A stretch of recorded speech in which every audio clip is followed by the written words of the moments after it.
welcome to the start of Ace Attorney 2 Justice for All, which I will be playing through the Ace Attorney trilogy like I did the first game. I made a post about this on Tumblr, so I'm gonna wait and see if anyone shows up. Just for a couple minutes. In the meantime, I will talk about something. I read through the first case of the Kindaichi case files. It was really good. Maybe I should open the game so there's some audio playing in the background actually. Yeah.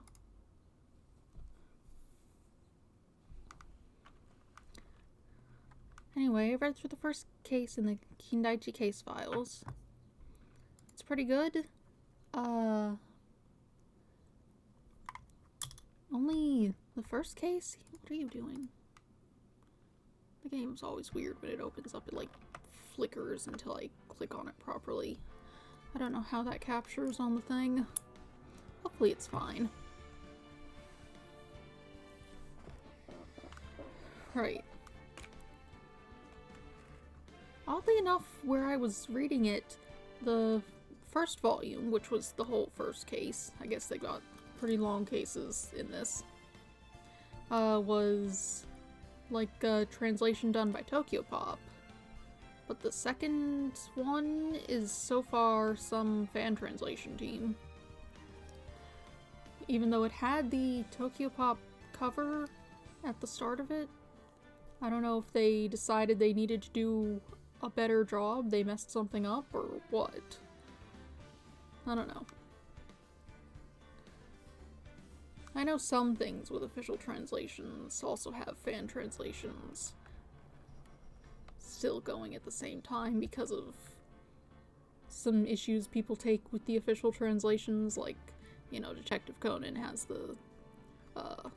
they're keeping the dub names for characters, except they stopped changing people's names, so now they're just the main character has this weird name and random characters who get to show up later don't.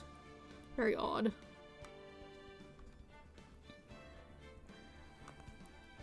But yeah, because I want to read through all of that before I start up the Detective Conan and Kindaichi Case Files crossover game.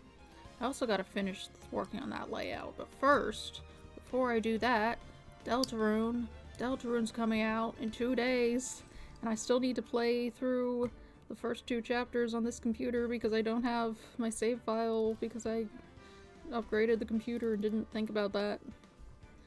So I really gotta play Deltarune when I'm done with this. Because, chapters 3 and 4, I definitely want to be there. I don't want to just start from there, even though I think you can. At least you could with the demo if you didn't have a save file from chapter 1.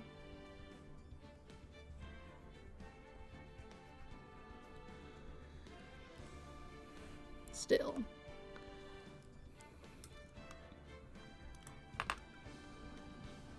That's really annoying that my one thing isn't working. I'm gonna have to sort out what's wrong with it. But I took a look at it and I couldn't find anything. It's just a minor thing that would show the viewer count. It's annoying that it doesn't pop up. I can check on the web browser, but it shows 1, but I think that some default function, or maybe it's one of the widgets I have to keep an eye on it, seeing it. Not sure.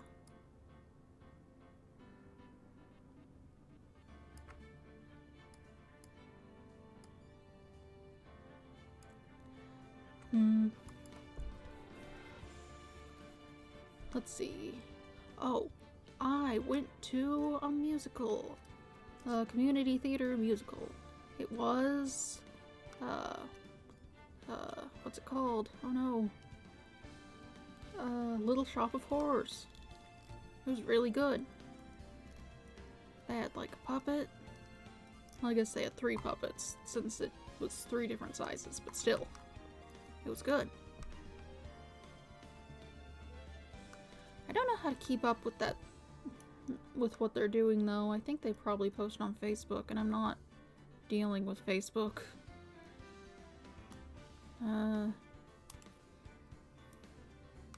Because I almost missed it because I didn't know it was happening that day until like my siblings were leaving to go see it, and I was like, oh no. And I had to get dressed and leave really quick, and I hate doing things without sufficient warning. But you know, it was good. Good that I went to there.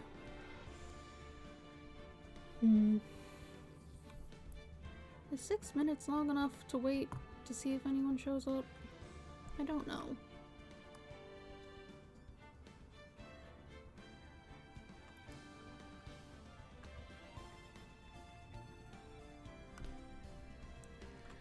Probably.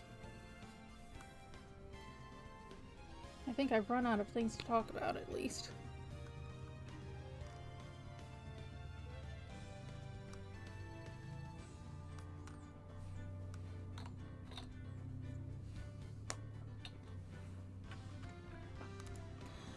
Okay, so we'll start up next game.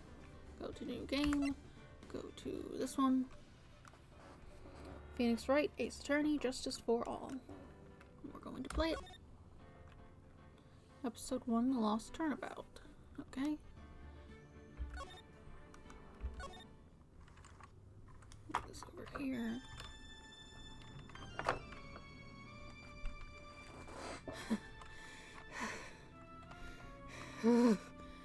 How did I get into this mess?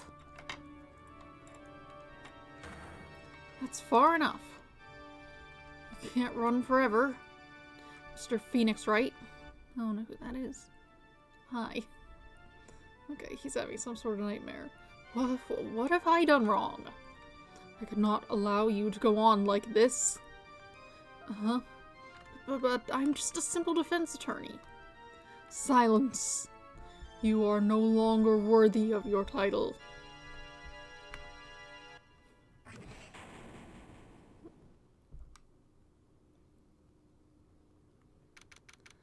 September 8th, 9:08 a.m. District Court, Defendant Lobby, number 1. Alright, looks like the first game, we're jumping directly into a trial without the investigation. Maybe. Oh, we got, like, art that's not just the sprites standing in places. That's fun. What a nightmare. I bet it was this ringtone that caused it. I really shouldn't be dozing off right before a trial starts anyway. Huh. Looks like they hung up. Oh. Good. Who are you? Finally found it. Okay. Talk about a close call. I hate to do this to you, but you're scary looking. Not that bad, but it's nothing personal, Mr. Attorney. Okay. A few minutes later, District Court, Defendant Lobby, number 1. Presumably someone came and found him knocked out. There are guards here. Were they not there before? Did they leave? Ouch, my head is throbbing. Why does it feel so foggy in there? Hi, who are you?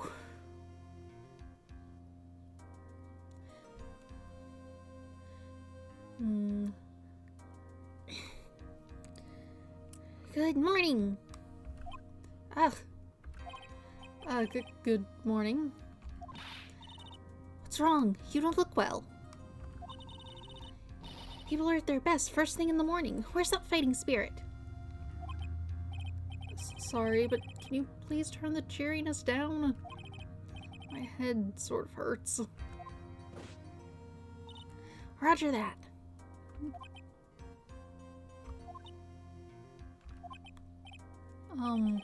Am I in trouble or something? Huh? Trouble? Wait, never mind. You're a policewoman, right? Oh, yeah, she does have that symbol on her hat. I thought maybe I'd done something wrong. What are you talking about? I'm the one in trouble. What? I'm placing my life in your hands today, Mr. Phoenix, right? Life in my hands? Oh, did he get some sort of amnesia and forget about the case he's dealing with? You promised me! You said you would prove that I was not guilty. Not guilty? Just when I thought all hope was lost, when the other lawyers had laughed me off. Leave it to me, you said. You, the one and only Phoenix Wright, came to save the day. And just like that, I was moved to tears, sir. I'll never forget what you're doing for me, ever. What is this girl babbling about? Actually, I really love to watch court proceedings, and I always root for you to win. When I'm off duty, I like to come here and... Bird.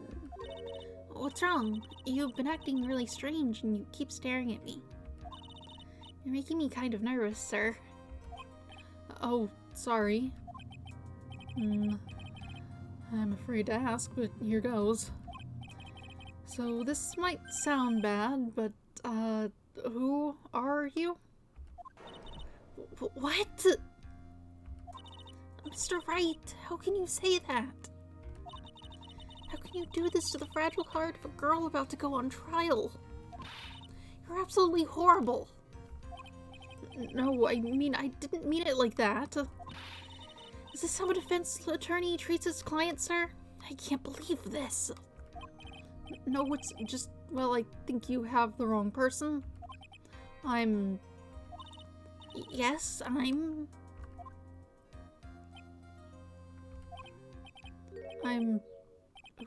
am I? Why am I drawing a blank? Oh, like a significantly bigger amnesia thing. The trial will begin shortly. Will the defendant and her lawyer please proceed to the courtroom immediately? The trial's about to start. I'm counting on you in there, okay? I guess it does have to... You're taking this casually. I think that might be grounds for, like, postponing something.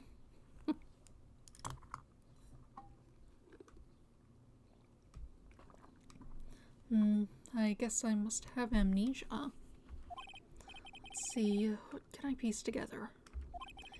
From the sound of things, it's probably safe to say that I'm a defense attorney. And that girl, I said I'd prove her not guilty. I can't believe I made such an irresponsible promise. Ugh, someone please! Tell me this is just a bad dream. Why do I get the feeling this is one dream I won't be waking up from? September 8th, 10 a.m., District Court, courtroom number 2. I guess it has to justify the, I guess it has to justify the new players who are coming in who won't necessarily know how to do things. Court is now in session for the trial of Maggie Bird. Prosecution is ready, Your Honor. What is it, Mr. Wright? Are you talking to me? Do you see any other defense attorneys here?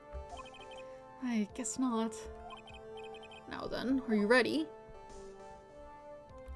I'm guessing that's for... I guess I should say yes for now. Are you ready, Mr. Wright? Yes, Your Honor. Wait a sec. Your life is in my hands. I should really do the responsible thing. Actually, you see, Your Honor, my memory is kind of... The court will not hear the defense's excuses. Because the defendant is a member of the police, this case is under great scrutiny. Therefore, we must make this trial fair but swift. I believe I've told you this before. I hope you're not telling me you've forgotten. Actually, I have. Mr. Payne, your opening statement, please. Yes, Your Honor. As I'm sure you're well aware, the defendant is accused of killing her lover. Checking something. What's worse, her lover was a fellow police officer. A policeman? You did what to a policeman? It wasn't me. And besides, Dustin and I, we weren't lovers like that. In any case, the prosecution will prove that the guilty party is none other than the defendant. Very well. Mr. Payne, please call your first witness. It's been a while, Mr. Wright. Let's see what you've learned since last time. I won't show you any mercy this time, rookie. Okay. And who are you again? The prosecution calls Detective Dick Gumshoe to the stand. Here we go. Don't let me down, Mr. Wright. Nowhere to hide. I'm so dead.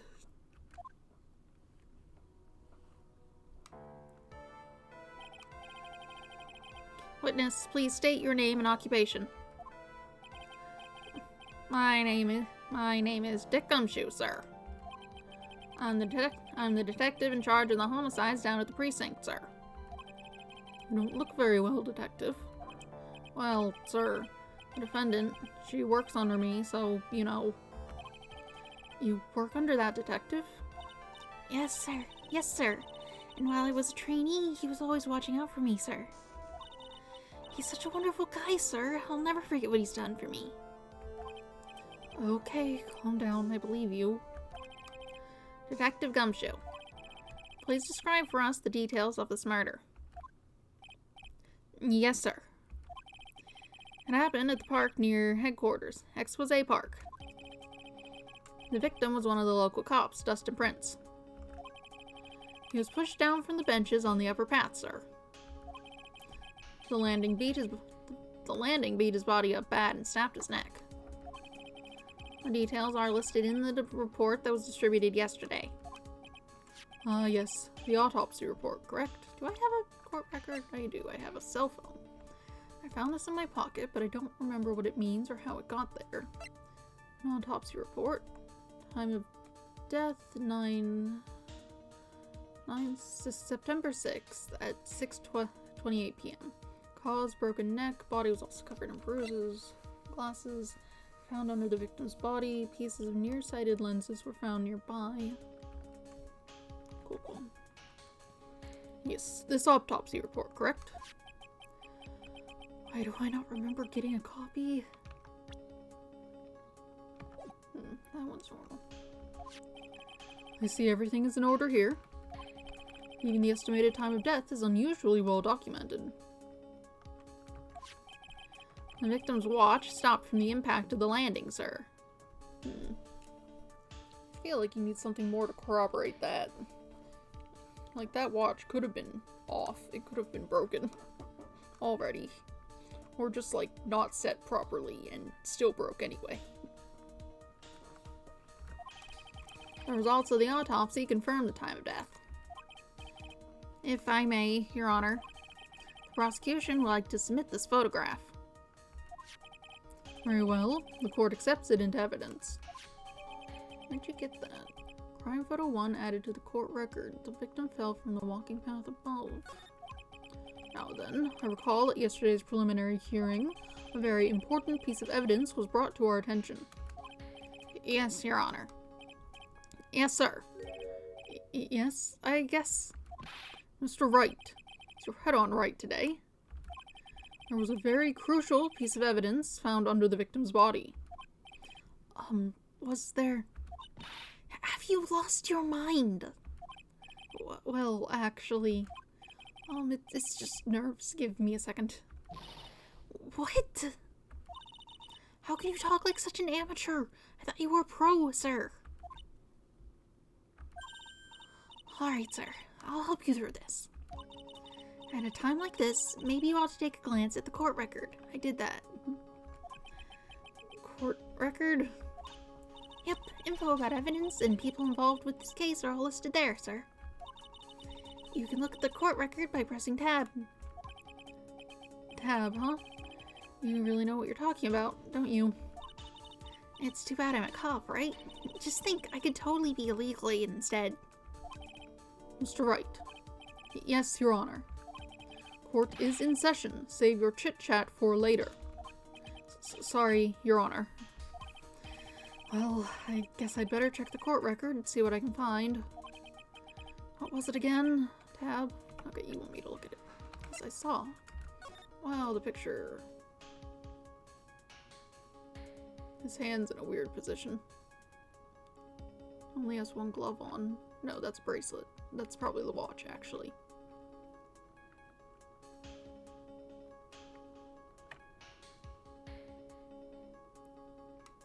Let's see. What time was it said?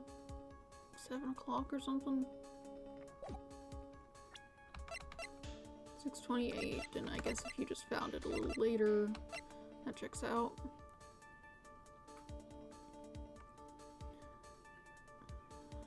Glasses, nearsighted lenses, specific. I have a phone. Alright, Mr. Wright. Let's see if your notes are in order. What was the piece of evidence found underneath the victim's body?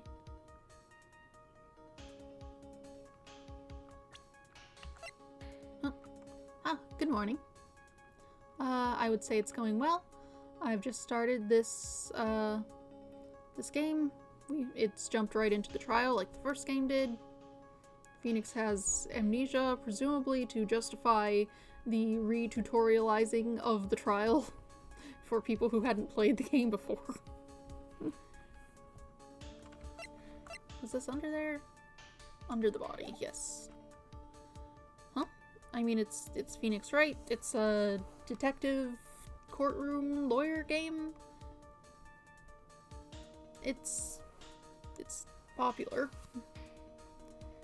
This is the second game in the series. I finished the first game Friday, and so I'm carrying on with this one. I'm playing it through the trilogy on Steam. You basically... Yes.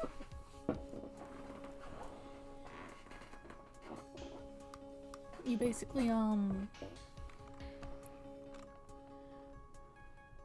second game... Well, it's the first time I'm playing this game. This is the second game in the series.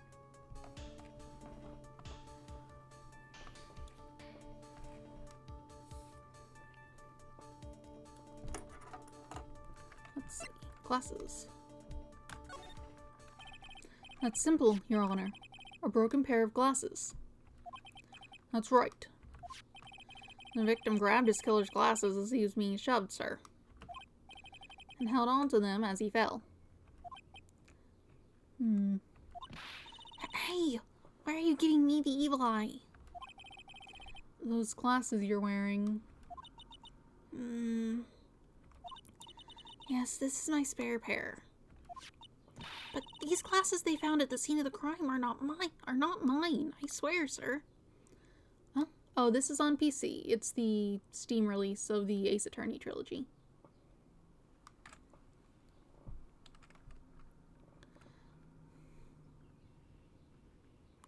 I think this has been released on various consoles, but that's not what I'm using. I even have my mouse. I can click on things to move things along, but I think it's kind of in the way if I do that, so... You sure about that? Look, it was a coincidence that on that same day I accidentally stepped on mine. Right, neat. Yeah, consoles are just... They're good, but... You know, they're very specialized and not connected to my computer. Yeah, I mean...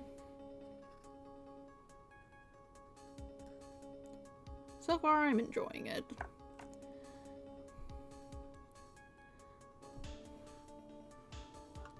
It's It's basically puzzle solving stuff. You gotta figure out how the court thing went. Look, it was a coincidence that on the same day I accidentally stepped on mine. A coincidence, she says. Ugh. Something like that.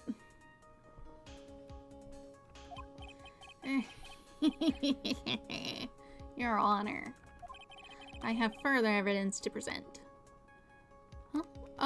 I usually try to stream at, on Mondays, Wednesdays, and Fridays. I usually start around 7, but, I was held up a little bit today and started an hour later, but, you know.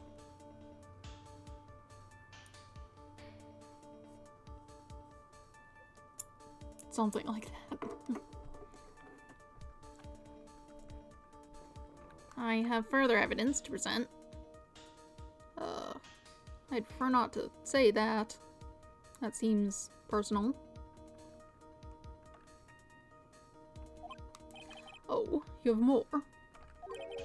And this evidence is very decisive. Very well. Let's hear from our witness about this evidence. Decisive evidence.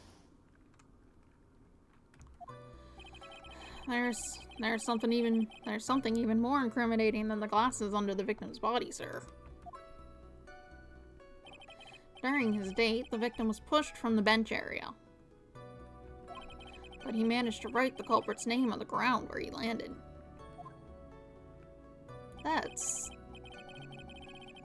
I don't like saying it, but it was clearly the defendant's name, Maggie, sir. That's also not how it was spelled, right? It was spelled with a Y. Also, I don't think you can do that like that. With this piece of evidence and the glasses, it's hard not to say she's the culprit.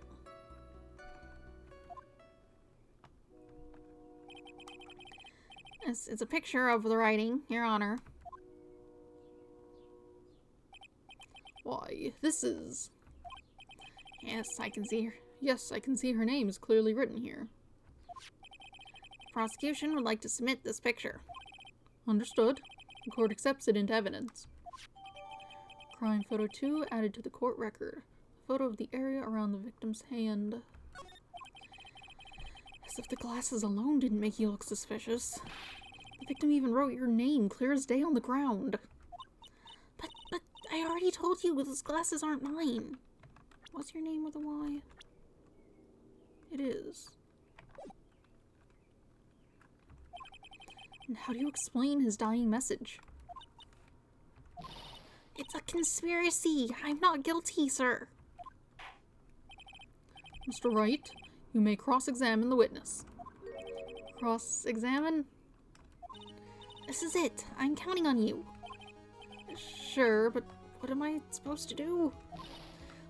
What? This isn't like you at all. Normally, this is the part where you get in the witnesses' faces. Get in their faces and do what?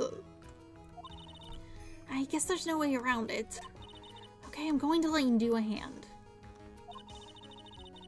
The prosecution's witnesses all hide things from the court, which means they lie from time to time. Lie? But isn't that detective your superior? Well, even if they don't mean to lie, sometimes people just remember things wrong. Like that detective. He does sort of look like Scatterbrain. It doesn't matter. Either way, it's bad for us, sir. That's why when you question witnesses, you have to find and expose their lies. Mr. Wright, your cross-examination, please. Yes, Your Honor. Talk about trial by fire. Here goes nothing. As long as I can expose the lies, we should be alright. Alright. Now we're just going to press everything. Something even more incriminating than the glasses. About those glasses. Do you have any proof that those belong to my client? The lenses are for nearsightedness and are almost the same strength as hers. Even the frames look kind of like the one she's wearing in her ID, pal. What should I do now?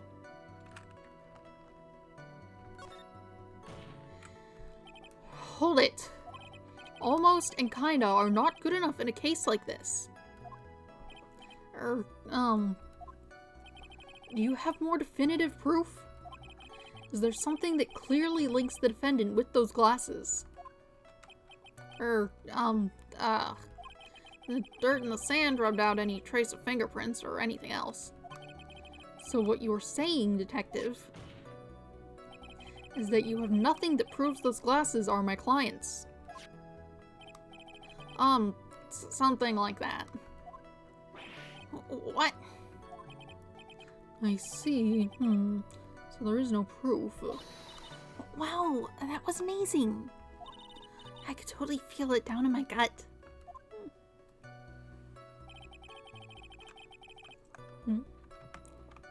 Yeah, it's a fun game.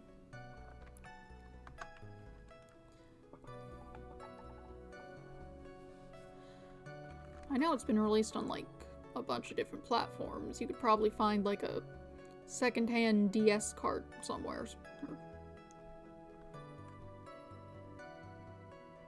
Tell you something. It's detective type stuff. I found myself enjoying detective media, so I figured I'd finally get around to taking a look at it. It's a little different since it's like also court lawyer stuff, but you know. It's fun. During his date, the victim was pushed from the bench area. Okay. Now, you're sure he was pushed and that's how he fell? Yeah, pal. If you look at the wounds on the victim's body, there's no way it was anything else. Pretty? I suppose.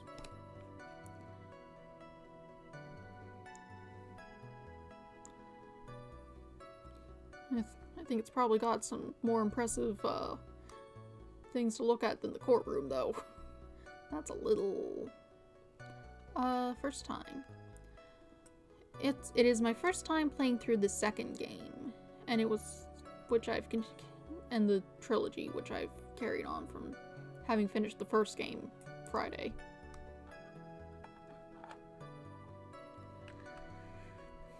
There's no way it was anything else. Please continue with your testimony, detective. Mostly, I mean, if you mean on Twitch, this is kind of the only thing I've been playing, since I picked back up after not having done anything for, like, 2 years. But if you mean in more general terms, I play a lot of, like, The Sims and Minecraft.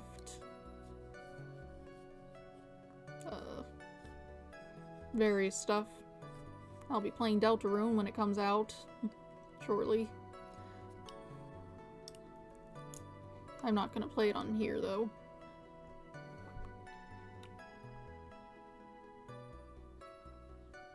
But it's a really good game. What does that mean? What are you talking about? Please continue with your testimony, detective. Anyway, the victim fell pretty far. And you managed to write the culprit's name on the ground where he landed. Yeah, I don't know much about shooters. Not my sort of thing. I used to play Overwatch, but I used to have a worse computer that didn't run things as well, and eventually Overwatch just stopped running properly.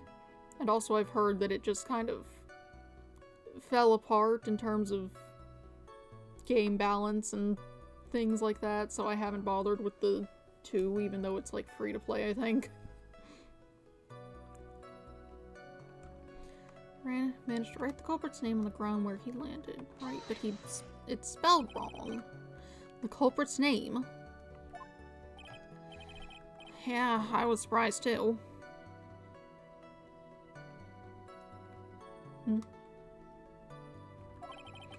I didn't want to believe it, but... Was the name that of my client? I don't like saying it, but it was clearly the defendant's name, Maggie, sir. They spelled it wrong. Not really. I have it, but I don't use it.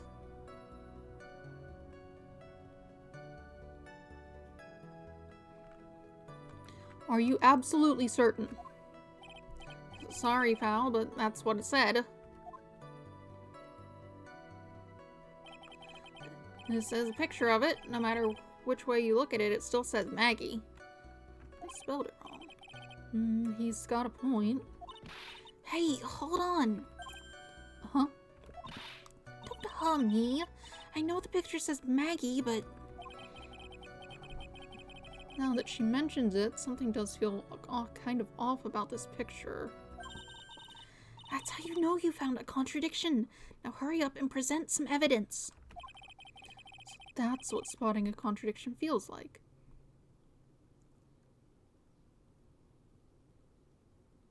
I mean, like, I have it, but I don't use it. I don't have a thing to use it for. Like, I don't have a purpose.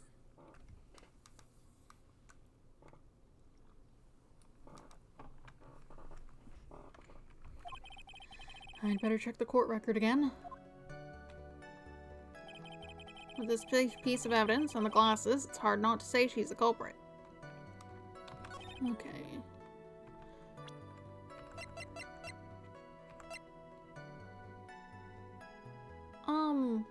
I don't exactly want random people to message me on Discord.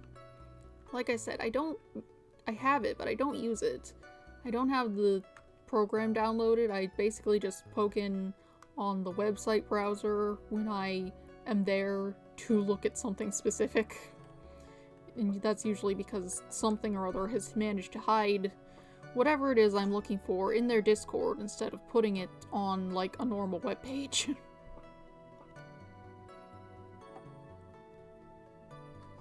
And it's just like, why would you do that? You could do so many other things. This is the worst way to do it.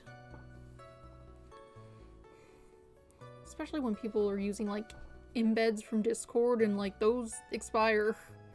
And so, like, their whole page is, like, broken images and stuff, and it's just like, what are you doing? You could host these somewhere else.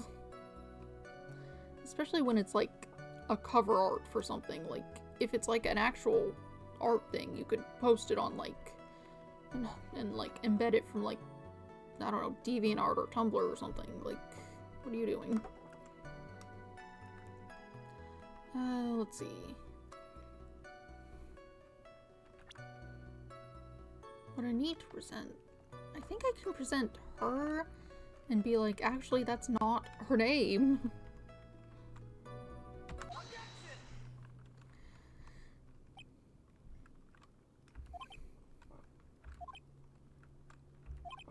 Oof, what is it?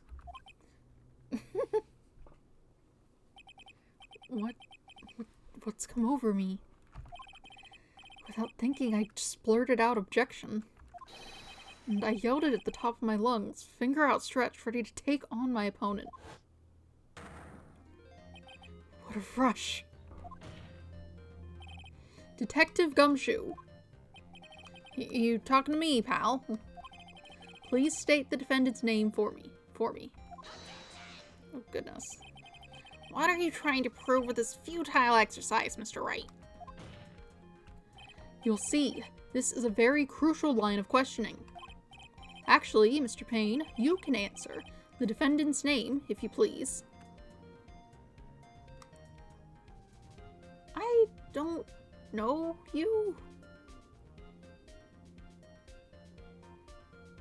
I don't think I want you to do that. Why are people being weird? The defendant's name, if you please. Where is this ridiculous question coming from? The defendant's name is Maggie Bird. I think someone needs to check the court record. What? It says right here that it's Maggie Bird. I didn't actually look at the profiles. My client, the only thing I can recall is that she's a policewoman. The victim and a policeman, it seems that he was dating the defendant, Maggie Bird. The prosecutor for this case lacks presence, generally bad at getting his points across. Dick Gumshoe, detective at the local precinct in charge of the initial investigation. You guys are kind of far apart.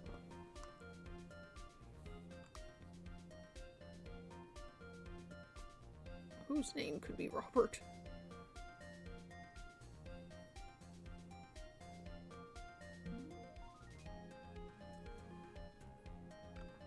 What does that mean?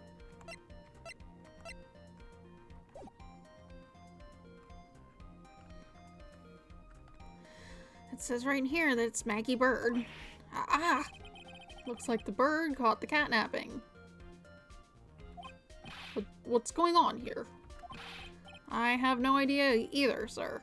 I feel like this doesn't work if you're saying it aloud, but, you know, whatever.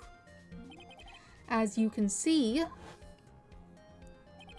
the victim did indeed leave a name, Maggie. However, the victim's name is actually spelled Maggie. Okay.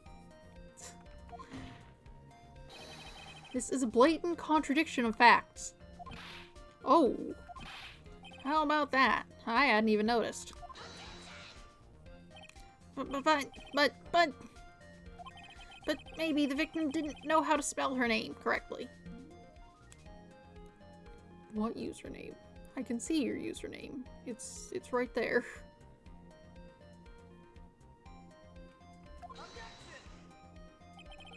May I remind you that it was you who said the defendant is accused of being her lover, or of killing her lover. Whoops. If they were truly lovers, it would be impossible for him to have not known her name. I mean, I won't use it.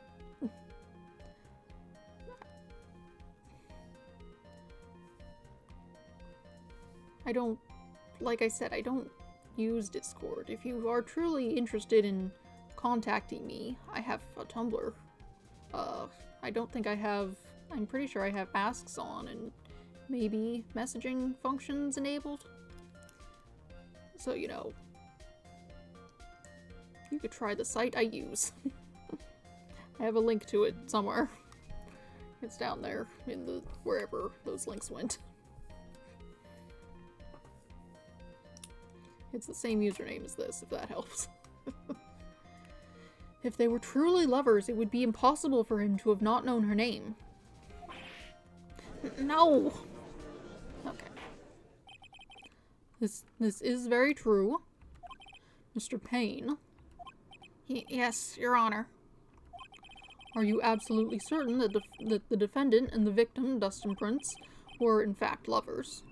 I do not have an Instagram. I pretty much just have Tumblr and Blue Sky, which I don't use much, and Twitch. I'm not on most sites.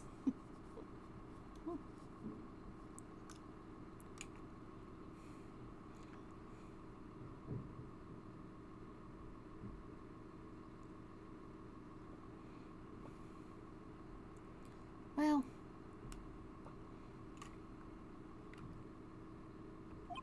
yes, I am quite certain, Your Honor. They were a well-known couple in the police force. Detective Gumshoe, please testify for the court the relationship between the victim and the defendant. Yes, sir. Dustin and Maggie. Officer Prince and Officer Bird had been going out for about half a year. It sounded like they were even talking about marriage. That's kind of quick. The day of the incident just happened to be the victim's birthday, sir. Officer Bird had gotten Officer Prince a present. It was something she had bought over 2 months ago. What is that noise? It's the garbage truck.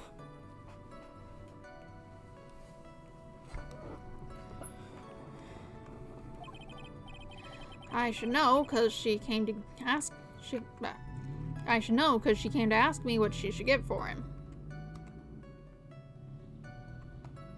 I'm guessing that's the Discord username? Like I said, I don't think I'll use it. I don't use Discord, and I don't have any particular need to reach out to you outside of continuing to speak on the stream.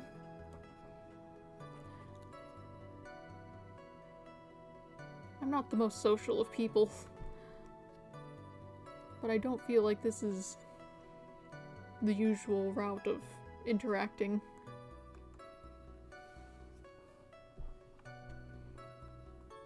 I should know, because she came to me to ask what she should get for him. Oh, those two sound like they were close. Nevertheless, tragedy struck.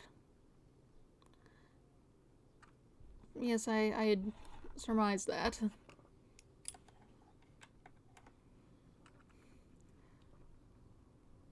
But like I said, I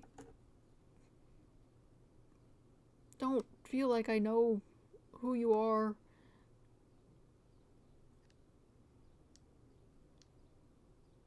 I feel like social interaction doesn't work like that. I think you need more time for that sort of thing, perhaps. I don't...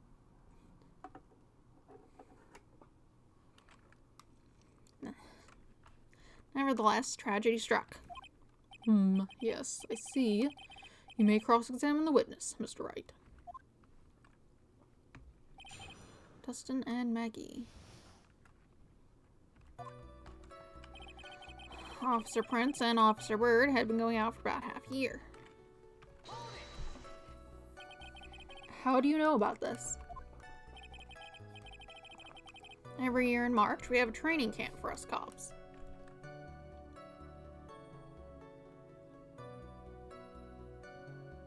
I don't think that's true. You just showed up. Out of nowhere. I've only been streaming for 47 minutes. If that's true, I think you need to work on not becoming attached to people you don't know in 47 minutes.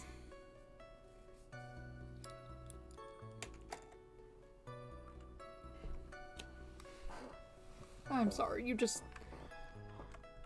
If you are a genuine person who means well, I do feel bad, but you do sound like some sort of phishing scam, perhaps.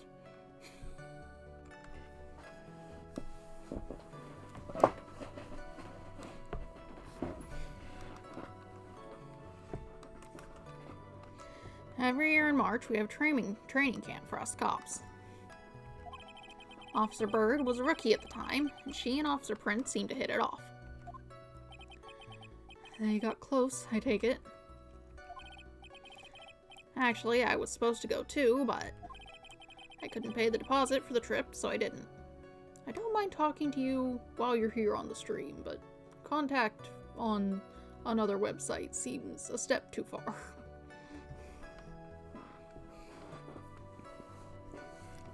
I couldn't pay the deposit for the trip, so I didn't. If I had only gone on that trip... What is it? Oh, nothing, sir, really. Anyway. It sounded like they were even talking about marriage. Marriage? But wasn't the victim 8 years older than her? What? You're saying a guy's gonna marry someone the same age as himself, pal? Yeah, yes? No, that's not what I meant at all. Detective Gumshoe and Dustin were only a year apart, you know. Ugh. I think this fella has a ways to go before marriage. Mind your own business, pal. Oh, press Gumshoe about we're talking about marriage. Okay, I got an achievement. Yay. Day of the incident just happened to be the victim's birthday, sir. Oh. Press that. Day of the incident? You mean September 6th? Yeah. The victim, Officer Prince, had just gotten off duty at 5:30 p.m. that day. And since Maggie's night shift hadn't started yet, they went to the park for a bit. Oh, I remember when I was young and in love. Oh, it was a jolly time. That's great, Your Honor. I'm glad you're such a cheerful old man. Officer Bird had gotten Officer Prince a present. You seem to know a lot about the defendant. Well, that's because, I'm her boss, and I've got to watch out for my subordinates. But even what she was going to give as a present, isn't that going a bit too far? Hey, pal, watch what you say. I know everything that happens under me, so if someone so much as scratches their... I really don't need to know that much. Mr. Wright, please refrain from badgering the witness. I agree. Even if this witness has a crush on the defendant, that should not be the point of discussions at this time. Whoa, wait a second. Why are we talking about this? It's all your fault, pal. You're guilty, guilty, guilty. I should have you arrested. I think the good detective is about done here. Something she had bought over 2 months ago. What is it? Over 2 months ago. Yep. She was a very considerate woman, pal. She is, rather. So, what was this birthday present?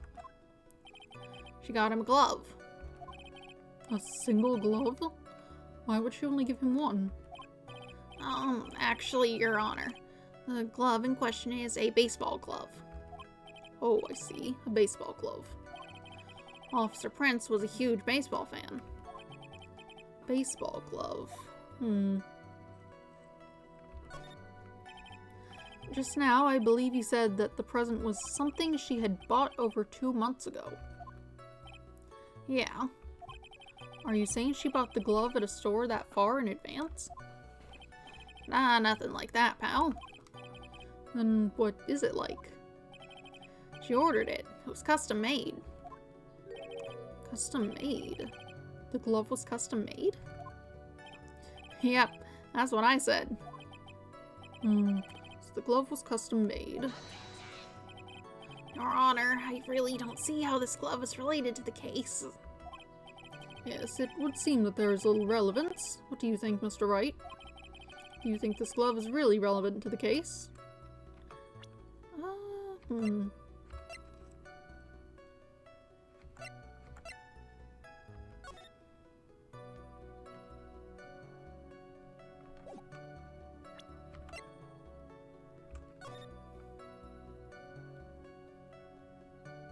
Maybe there's some weird mark across the finger there, but that could just be weird lighting. Hard to say. Probably not. Not for now, at least. I suppose it isn't really relevant. Then why were you wasting this court's time with irrelevant questions? I was curious and got, carried away, Your Honor.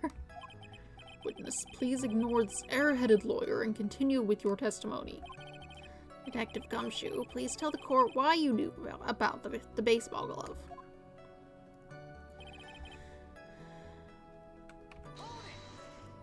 No. You discussed what the defendant was going to give her to her boyfriend. Well, she trusts me, so... Boy, does he look proud of himself right now. What is it this time? That testimony didn't sound like it had any contradictions in it to me. There just wasn't anything that really struck out as odd. Yeah. I wonder what would happen if you tried to get more information from him. Get more information?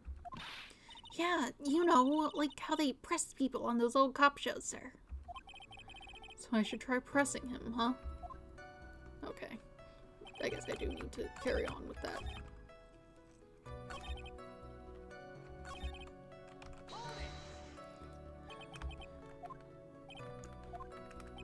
Carrying on. Baseball glove. Got it a long time ago. Custom glove, is it important?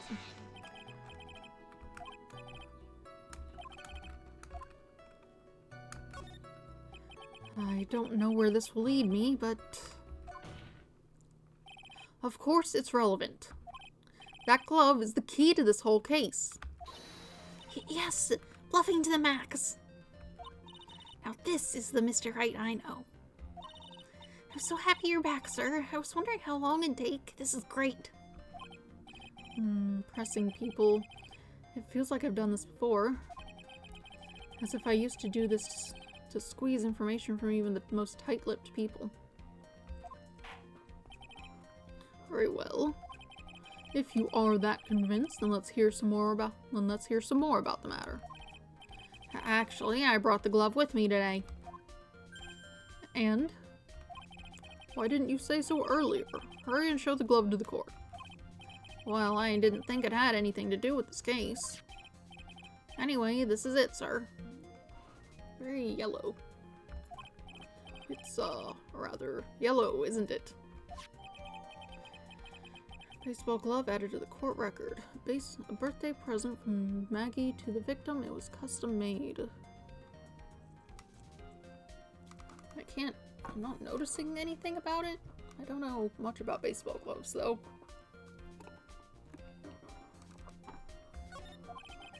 Officer Prince really liked the color yellow. And that's why you had to special order it?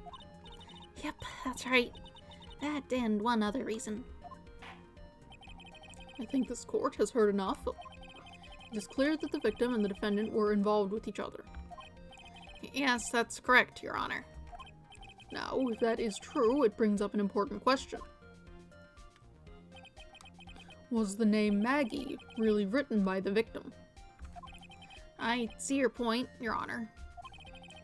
Detective Gumshoe, please tell the court a little more about the name on the ground. Yes, sir. Writing on the ground. We first looked into the handwriting. Unfortunately, we couldn't confirm that it was the victim's handwriting. Next, we checked the victim's pointer finger. We found that there was sand trapped under the victim's fingernail. There were also scratches on his skin that were caused by him writing on the ground.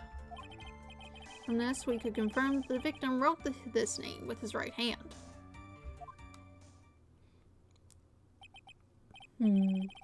Yes, a perfectly logical conclusion. Now then, Mr. Wright, you may cross-examine the witness. Thank you, Your Honor. Alright. First looked into the handwriting. But can you really determine handwriting based on a sample written in sand? This is why amateurs are amateurs. We're not a bunch of simpletons, pal. Scientific investigation in this country is actually pretty good. I believe it's time to get back to the real point. Agreed, Your Honor. So what was the result of the investigation? Unfortunately, we couldn't confirm that it was the victim's handwriting. So in the end, you couldn't confirm it. Hey, don't you look down on us. I told you, we're not a bunch of simpletons, pal. Everyone knows you can't find out everything you want with scientific investigation. I've never heard that before. Me neither. Nor I. I've never heard anything like that at the police academy, sir. Okay, so I made it up. Anyway.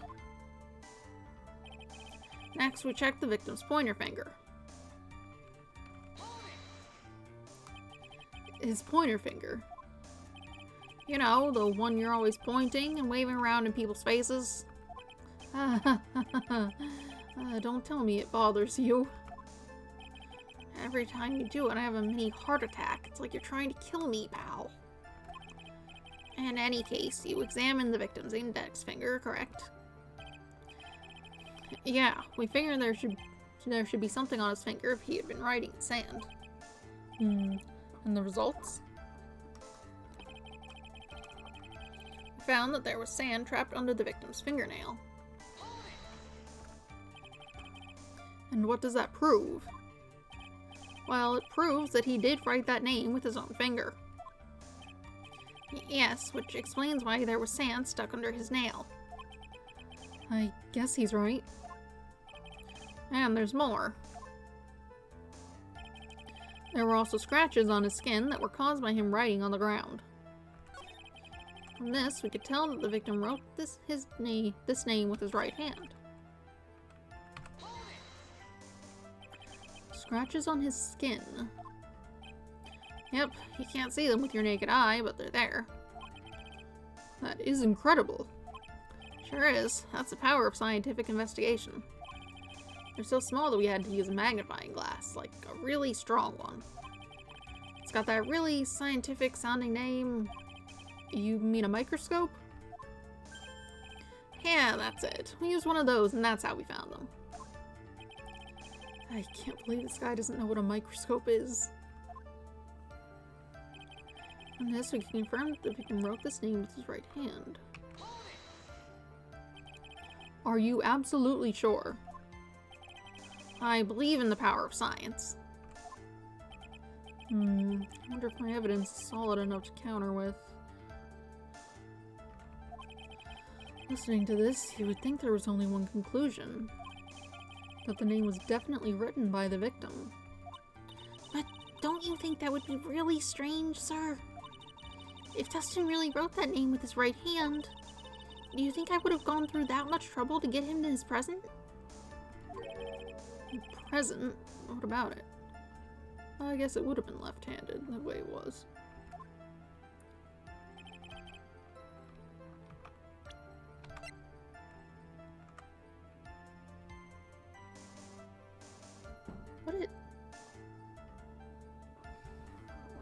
If it's shaped, it would go on your right hand.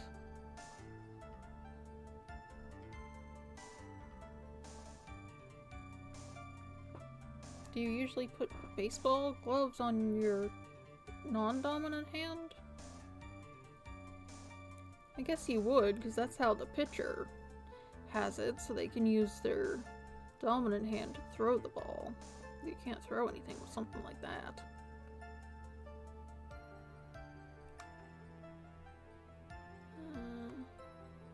Yeah, I think that's right. I don't know baseball.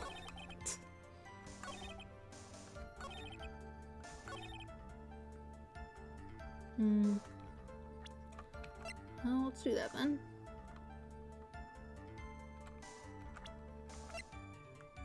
Yeah, because that doesn't say anything.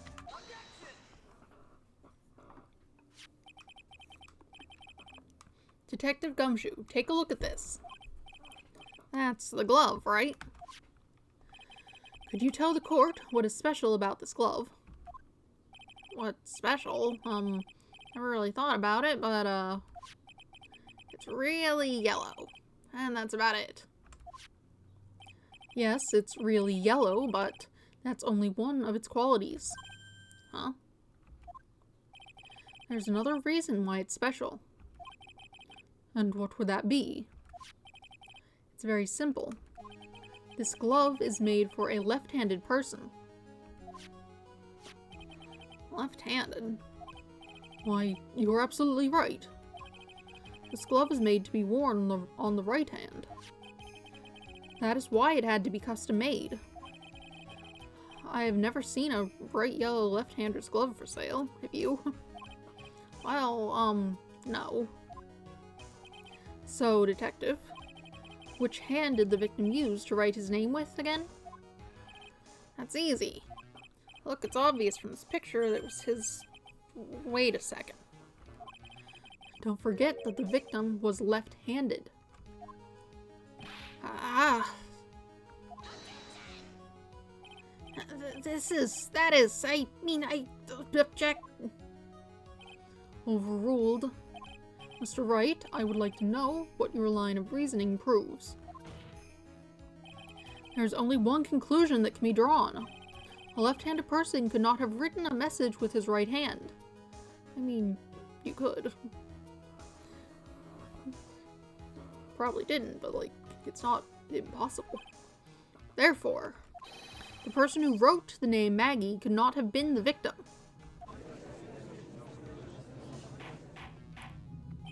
Order, order.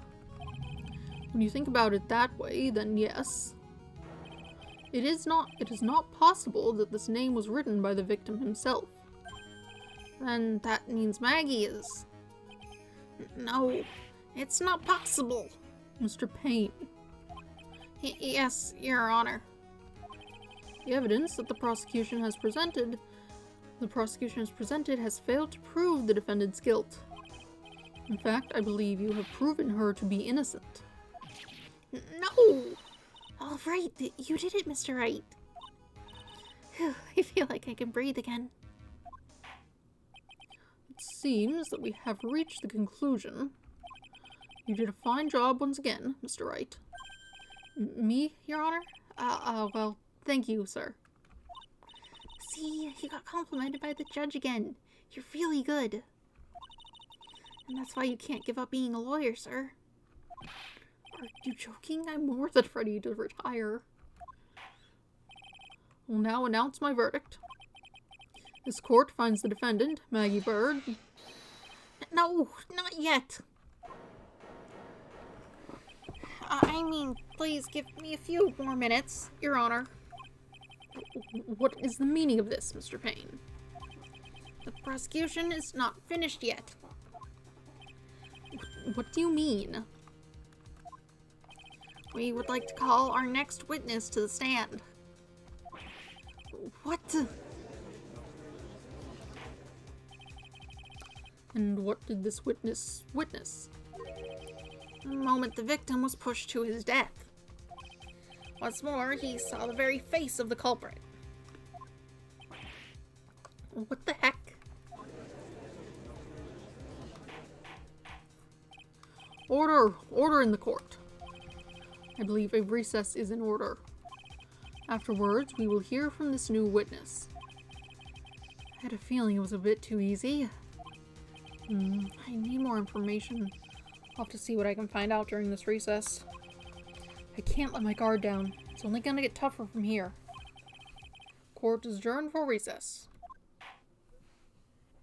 To be continued.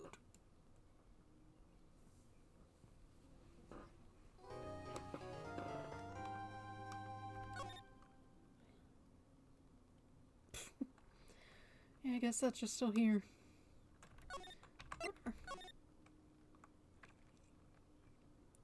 Oh, they're color-coded. Neat.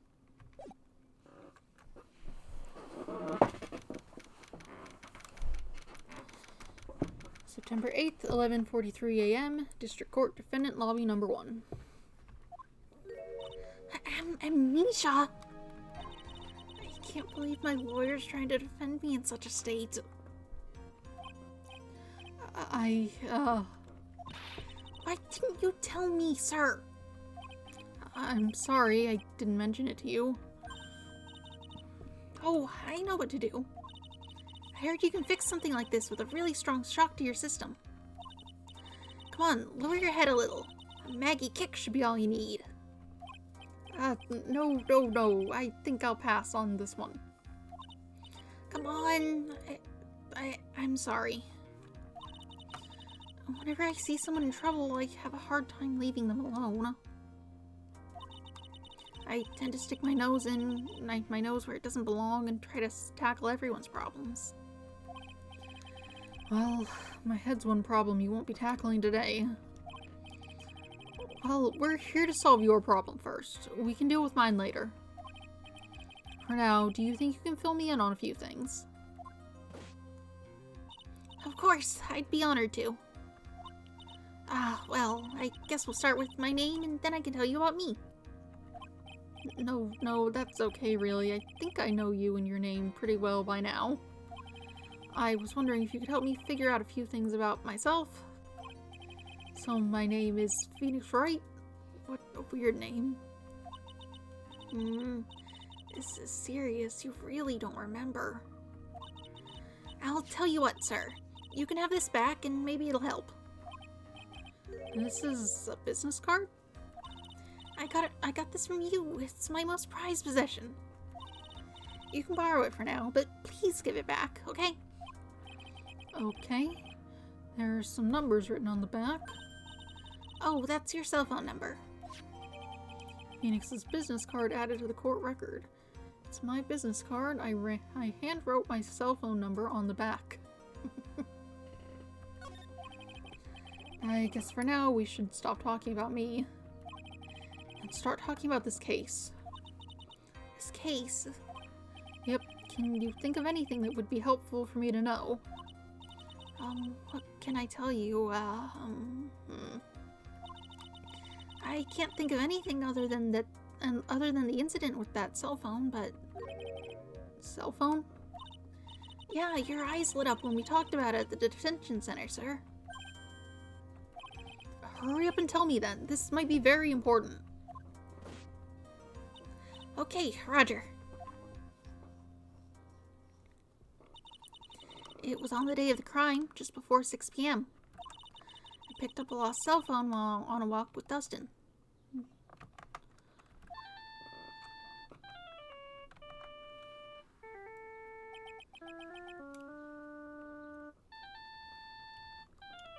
That's the one that was ringing earlier.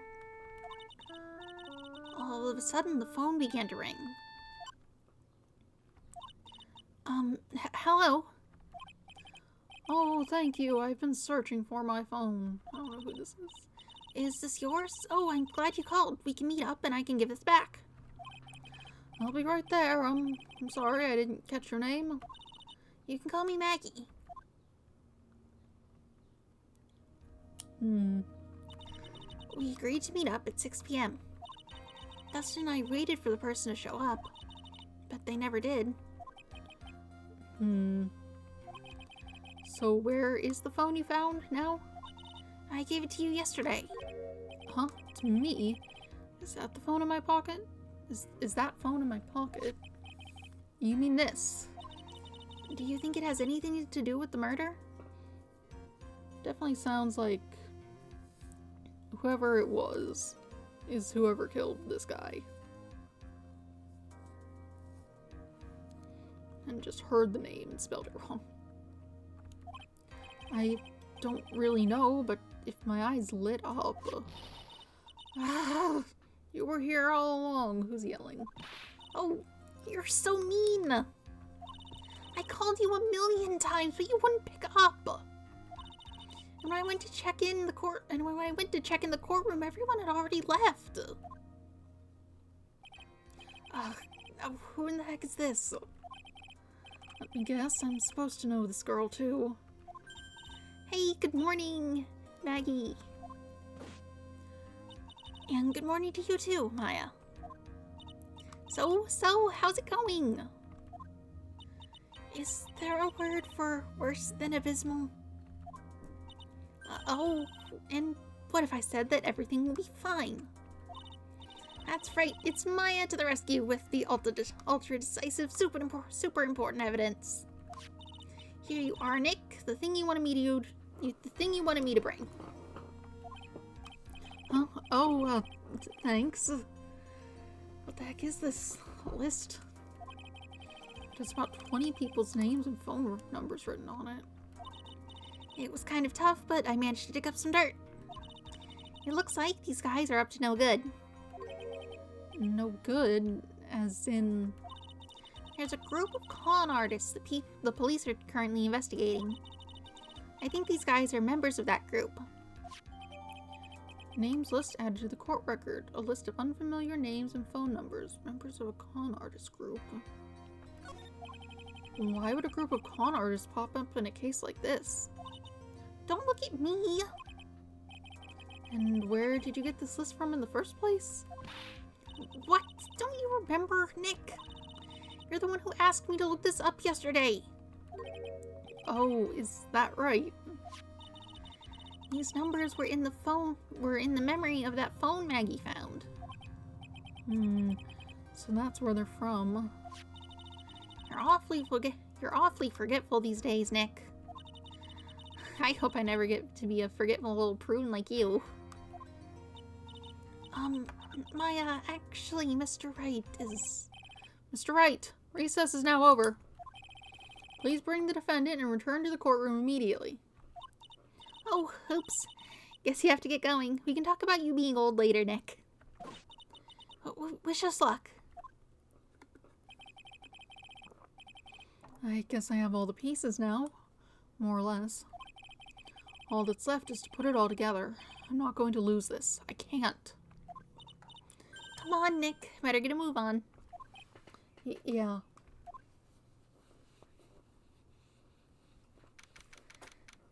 September 8th, 11:54 a.m., District Court, Courtroom Number 2.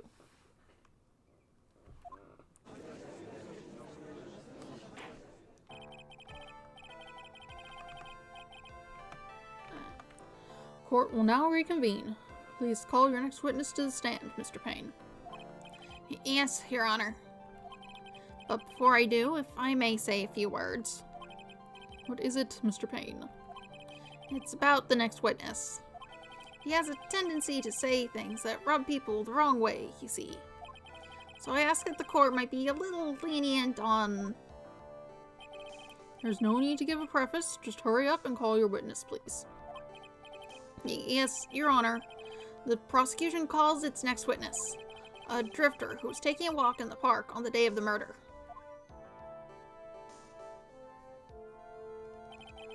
Please state your name for the court, witness. Before I do, I'd like to clarify a little something. Huh? Oh, all right, go ahead. Just now, you introduced my wonderful self to the court, correct? Perhaps as a drifter who was taking a walk. Did I? But I will not stand for that. Now you've tinted the court's eyes and colored me wrongly. Sure, I suppose calling me a university student would just be subtle, evil, top-grade quality. I'm merely looking for top-notch, unbeatable, and the process, taking a walk. I definitely didn't catch all of those words. Yes, I understand. I'm very sorry. I will be more careful from now on. What is he? A human chatterbox? Ugh, I have to question him. Fashion, cars, women, glasses, and of course university. First rates only need apply. Glasses? But you aren't wearing glasses. That's enough. Your name, witness. Oh, is that how you want to play this? Using your power and influence to keep the young people down, I see how you work now. You old people and your dirty tricks, you thought you had me, but you thought wrong. I'm sorry, it won't happen again. Oh man. I forgive you. Alright, I suppose I can tell you my name. I am Richard Wellington, the drifting virtuoso and a PhD in drifting, as it were. If you wanted to, you could call me a university student in transit. Mr. Wellington, on the day of the murder, you were strolling through the park, correct? It would appear that you are attached to that word. If you must, then by all means.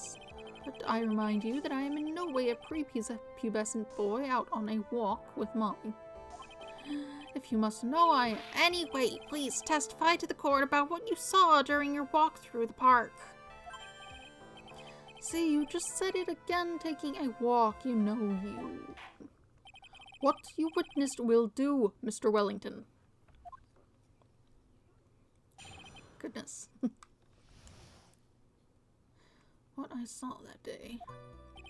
I was at the park all afternoon, deep in thought about my life situation. I don't remember the time all that well, but I do believe it was past 6 p.m. All of a sudden, a police officer falls from above right in front of my eyes. Without thought, I looked up, and there I met the eyes of a charming young lady. Of course, I remember her sweet face. It was that of the pretty defendant over there. The only other thing I saw was the banana that fell with the police officer. I'm guessing by banana you mean the glove. It did look like that. That was certainly a decisive testimony. Decisive? Nick, did you hear what he just said? Yeah. That's all you have to say? How can you be so calm? It's strange. My mind is calm. It's very calm and clear. Maybe it's because I believe in my client. You mean Maggie? Yes, and if she really is innocent, then that can only mean one thing. That guy is lying. You may now question the witness, Mr. Wright. I'll find out the truth, no matter how well you craft your lies.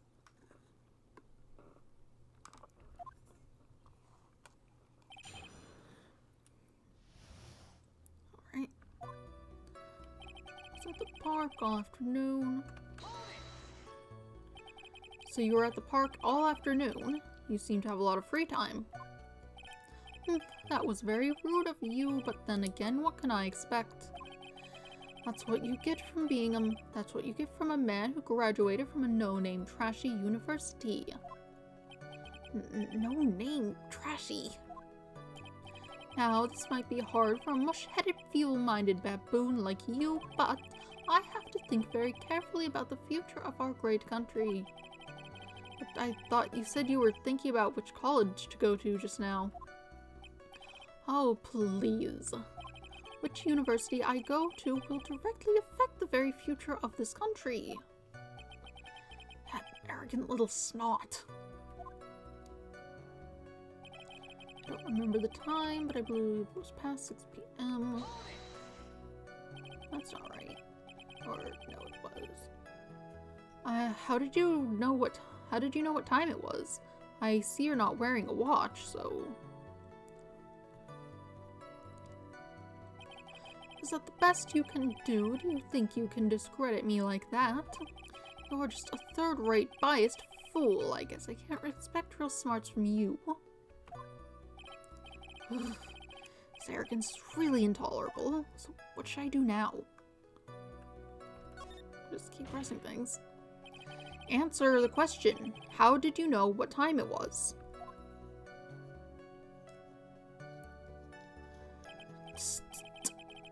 I can't believe I have to deal with a worm like you. You're just a shallow man who can only slam on desks and point at people for fun. Guess I don't have a choice. I'll try to explain it so that even a third-rate simpleton like you can understand. There's this little thing they call a clock at the park. Did you get that? Do you know what a clock is? It's a thing that tells you the time. As you can see, Mr. Wright, it's even in this picture of the crime scene. Oh, so it is. I looked at that clock and that's how I knew the time. But if you ask me, the whole concept of breaking in the utter nonsense, first class person of wear watch ridiculous, live freely. Okay. And yet again another flow of meaningless words. Talk about a first-class waste of time. In any case, all of a sudden a police officer falls from above right in front of my eyes. And how did you know he was a police officer? You obviously have no idea how powerful my deductive reasoning skills are. With one glance, I could tell just what kind of occupation he held. That shoddy do-it-yourself hairstyle, dude, the cheap ugly shoes, I suppose it was because he was wearing an officer's uniform. Shouldn't that statement have come first? Wow, that's pretty impressive. Hey, Nick, do you think he's figured out what I do? Even I haven't figured that out yet.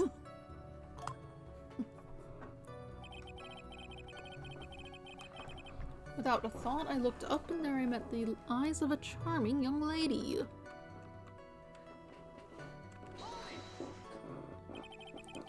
Are you sure that you got a good look at her face? Animals have this thing called an eye, Mr. Wright. They use this eye to see things. In the case of humans, we have 2 of them. Yes, even you. I don't care if I have them or not. Did you or did you not get a clear look at her face? That's what the witness was just about to get to. I would like to request that Mr. Wright not use such a loud voice during questioning. Sustained. Mr. Wright, please refrain from raising your voice in this court. Then please don't make me have to raise my voice. Are you finished? I'd like to continue if that's all right with you. Of course I remember. Sweet face, was that the pretty defendant there? So you're sure you are not mistaken?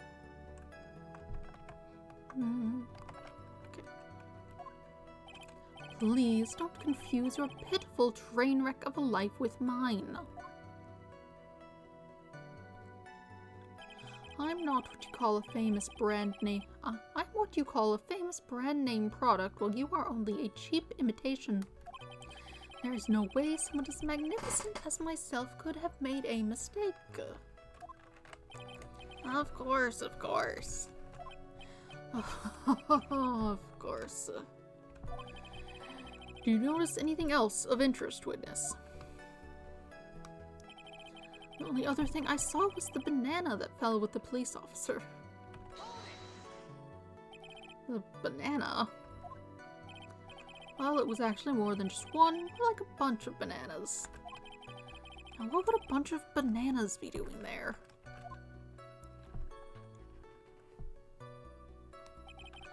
And why would I know such a thing? I'm only telling you what I saw. That's really strange.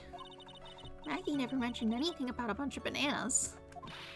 That's it, Nick. He's gotta be lying about the bananas. He could be, but there's no reason for him to lie about there being bananas at a crime scene.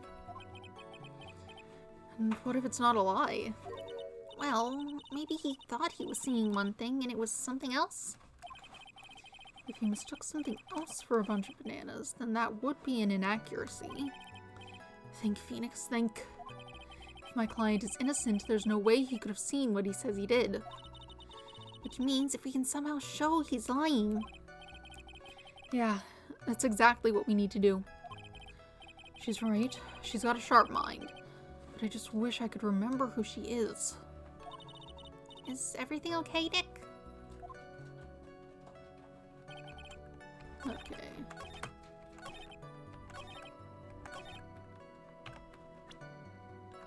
Not bananas. Look at this glove. Mr. Wellington, I believe I have the bananas you saw right here. Oh, so you knew about the bananas too. Why didn't you say so earlier? Oh, I have to feed the dog. I suppose I should just do that now. I'm going to get up. I'm going to feed the dog. Also the cats. And then I will be back. Maybe like 3 minutes or something, probably.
Turn this off. Get back in the game. Let's see. Huh, so you knew about the bananas too. Why didn't you say so earlier? I don't think you can use this as a way to pull more information out of me. And that's where you'd be wrong. Mr. Wright, what is the meaning of this? Isn't that the baseball glove? Huh? What? A baseball glove? Doesn't it look delicious? Care for a bite? That's not... No! Your Honor, I think this proves one very important fact. This witness has bad eyesight. By the way, just how bad are your eyes? How? What would you... Why are you asking me about this all of a sudden? Your Honor, it is very simple to mistake a glove for a bunch of bananas. No, I don't think so. Objection overruled. You're one of those people. Yes, I know. No, yes, you know what I mean. You're like one of those people who refused to accept Galileo. You knew there's a new possibility. Sure, in the end, we find out it's a glove. When viewed from afar, there's no room. And that is why I asked you how bad your eyesight is. They're both 2200. I suppose you're going to tell me that's terrible, right? Why are you not wearing your glasses today, then? That's because I lost them recently, you see. Of course, I was planning on getting a new pair made right away, but you know my glasses are no ordinary glasses, so to replace them... How about when you witnessed the crime? Were you wearing your glasses then? How about it, witness? You are an unrelenting evil man. You're like those people who rejected and she was brave and courageous, and when she didn't do anything wrong, she still burned. Which boils down to how you were not wearing your glasses at the time. Therefore, the identity of the woman at the scene of the crime and that of the defendant cannot be proven to be the same by this witness. But the height difference was only 9 feet. It was very possible for him to see the face of the culprit standing on the upper path. Witness, please be more accurate in your testimony. Remember, a person's life is at stake. What's that noise? Yes, Your Honor. Now then, please continue with your testimony. Phoenix, you're not going out right now. You went out just a little bit ago. I'm busy. Eat your food. That's the dog. Please tell the court what happened next in the moments after you witnessed the crime. What happened next? The girl on the upper path ran away as soon as she realized I was there. After that, I immediately called the police station to report the crime. It must have been 6:45 p.m. when I made the call. They must have a lot of free time on their hands since they showed up within 10 minutes. So the person who was on the upper path saw you and then ran away. Yes, that is correct. Which is why even someone without a superior brain like mine can understand that that girl is the murderer. You may question the witness now, Mr. Wright. What happened next? The girl on the upper path ran away as soon as she realized I was there. After that, oh right. We need to... She ran away, just like that. Yes, she did. She saw me and flew the nest like the guilty bird she is.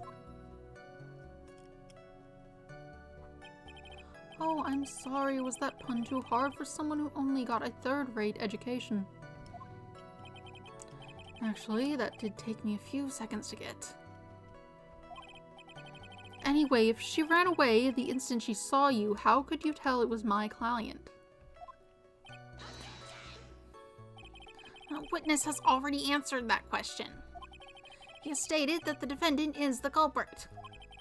This is true, Mr. Wright. I'm striking your question from the record. How can I get more information out of him? After that, I immediately called the police station. Immediately, as in immediately. I mean, sure, a minute might have elapsed before I did, but that's the duty of every good citizen, or did they not teach you that at your pitiful school? You think people learn about how to call the police in college? Hey, Nick, I think you should take a look at the court record for a sec.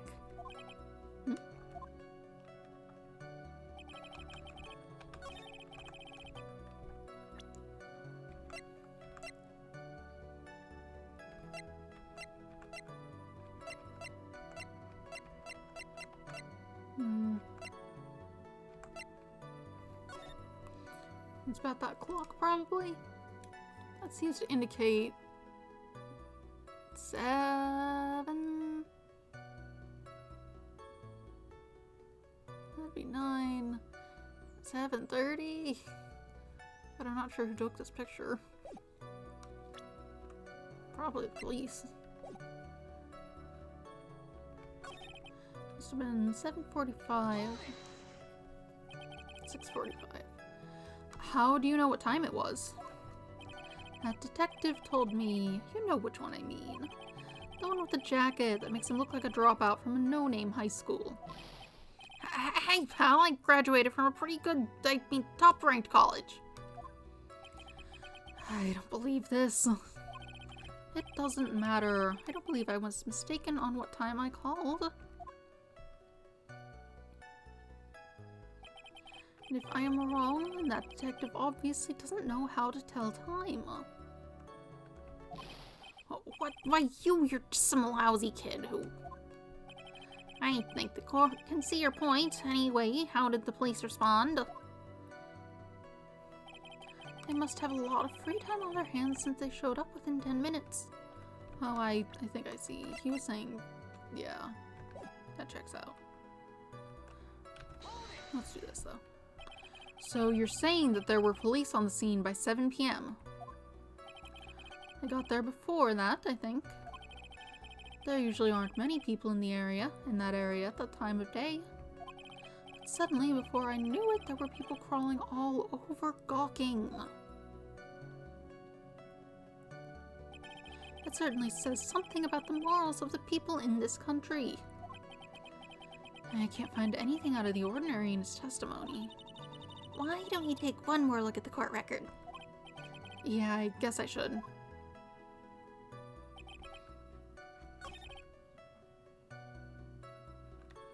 And it wasn't immediate. Well, Do I need to contradict the 7:45 or the immediate statement? I suppose the immediate.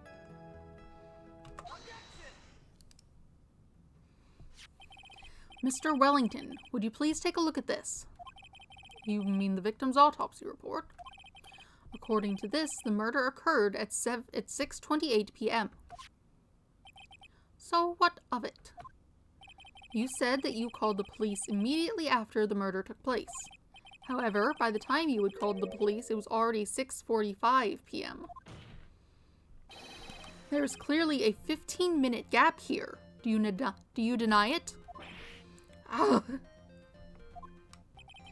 think this court would like to hear what you were doing during this 15-minute gap.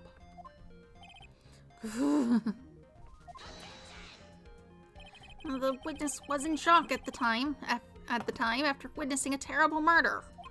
It's only to be expected that he would be a little dazed. 15 minutes is hardly what I would call a little dazed. Mr. Wellington. Yes? Explain yourself. What were you doing during those 15 minutes? Answer the question. To telephone her, spit it out. I was searching for a phone booth. A phone booth? You mean you don't have a cell phone? Isn't there a phone booth right in this image? Yes.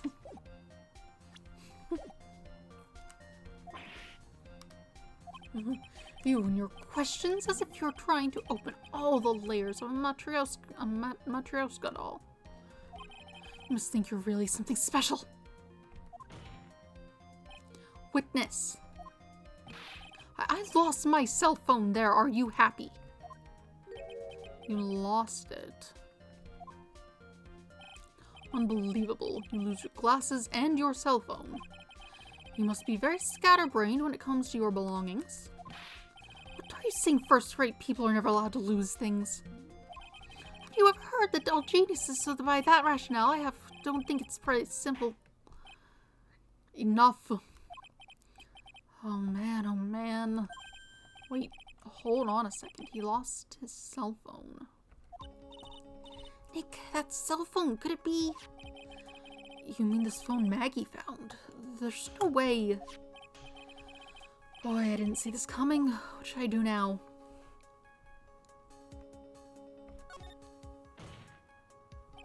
Mr. Wellington, where is your cell phone right now?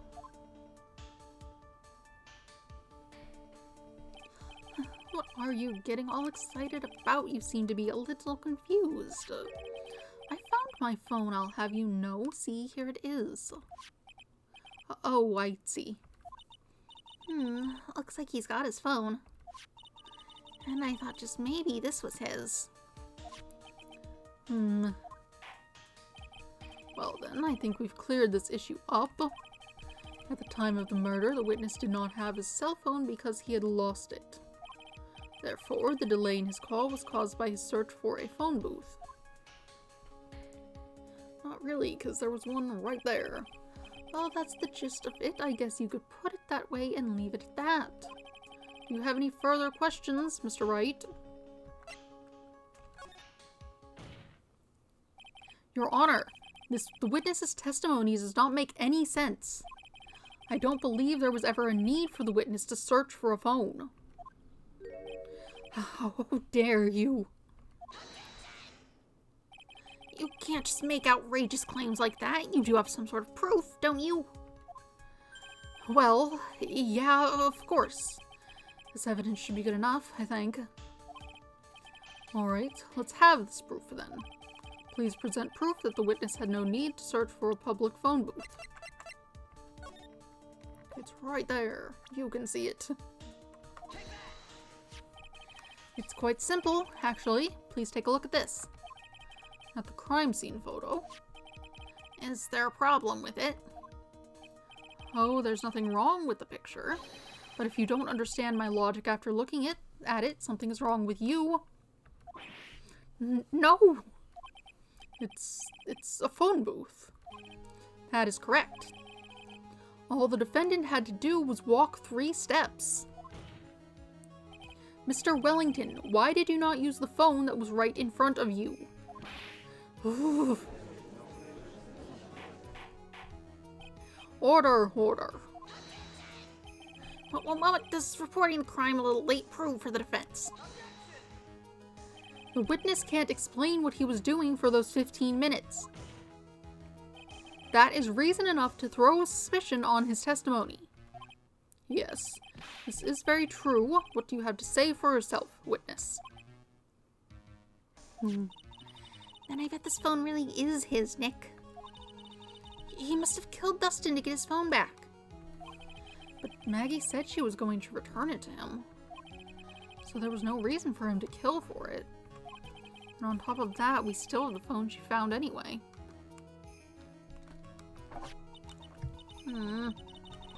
But if he wasn't looking for his cell phone, maybe he was looking for something else? Was he... Mr. Wright? Yes, Your Honor. Do you have any thoughts you would like to share with the court? Can you offer an explanation as to what the witness was doing during those 15 minutes?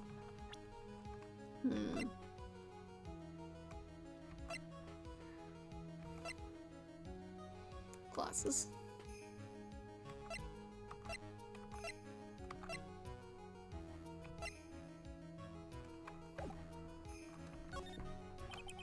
There is only one possible explanation. Alright, let's hear your explanation. However, be forewarned that if your explanation is not persuasive, you will be penalized. Think carefully before you present Mr. Wright. Yes, Your Honor. I probably shouldn't have said there was only one possibility. Please present to the court the one piece of evidence that will answer the following. Why didn't the witness call the police right away? Phone... or glasses, rather.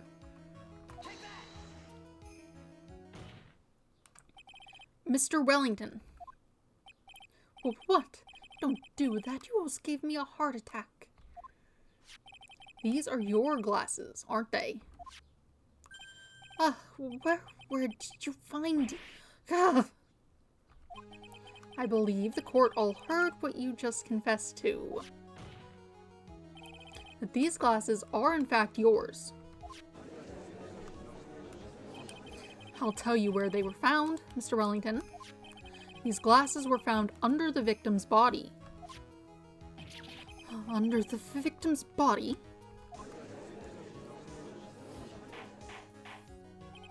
Order, order. Now, wait a second, hold on. I didn't confess or confirm anything. Your Honor, I think the answer is quite clear here. As he fell, Dustin Prince grabbed the culprit's glasses. The culprit knew that, and he had to find... The culprit knew that he had to find his glasses and search frantically for them. What he didn't realize was that they were under the victim's body. And that is why it took him 15 minutes to make that call.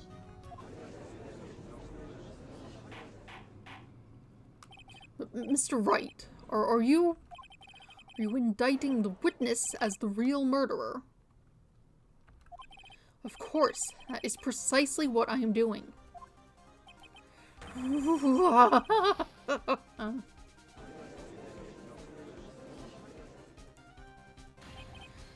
know I'm right. He is the real murderer. Did you figure it out, Nick? More or less. Turns out the cell phone was the key to this case after all. Anyway, now's our chance to deep six this guy. What does that mean?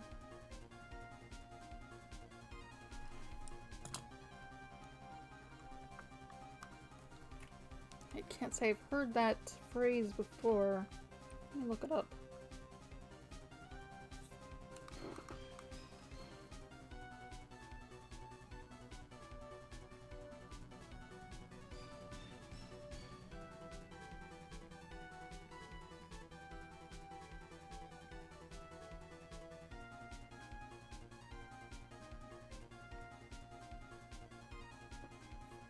Yeah.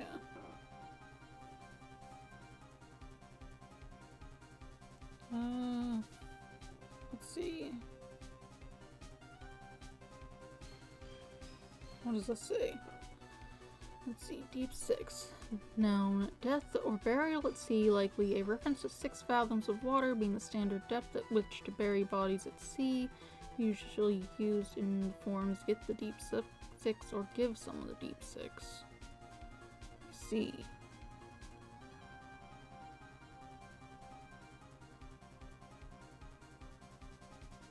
Interesting.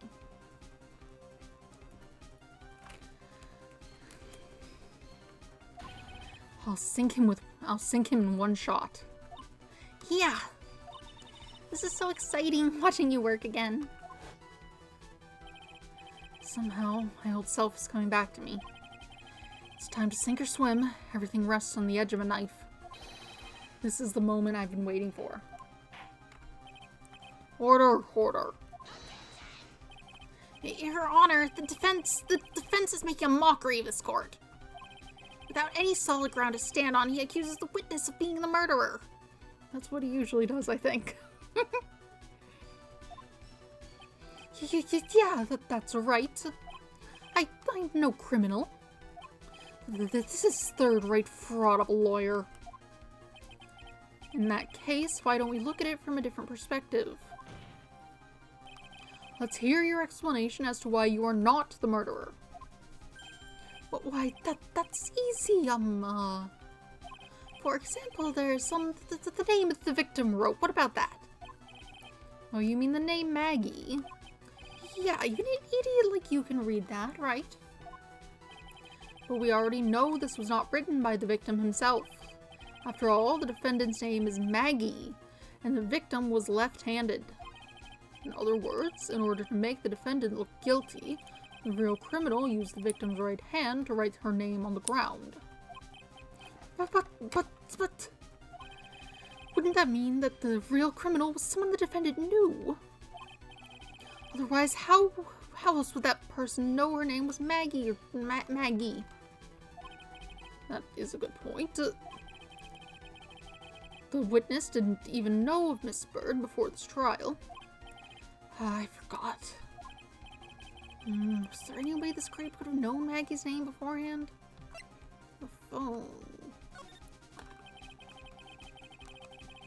It would be best if I could prove that the witness had a chance to learn that the defendant's name was Maggie. Now, will the defense please present its case? How could the witness have known the defendant's name? Phone. Mr. Wellington, you didn't have your cell phone with you on the day of the murder, correct? So what if I didn't? When you realized you had lost it, what did you do? What did I do? Did you try to find it by calling it? How did you? Your Honor, these questions have nothing to do with... Overruled. Mr. Wright, where are you going with this line of questioning? Do you think there is some relation between the witness's cell phone and the murder? I do, Your Honor. On the day of the murder, Maggie Bird picked up a lost phone in the park. And she also received a phone call from the owner of the phone.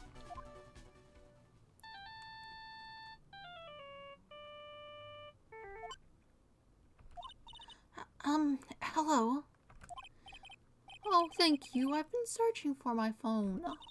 Is this yours? Oh, I'm glad you called. We can meet up and I can give this back. I'll be right there. I'm sorry I didn't catch your name. You can call me Maggie.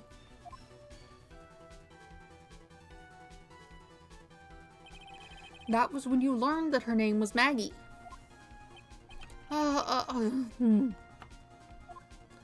But you made one fatal mistake. Fatal mistake. My client's name is Maggie. But the name that was written down on the ground was Maggie. That's not very well distinguished when speaking aloud. This is a mistake that could only occur if all you knew was how her name sounded.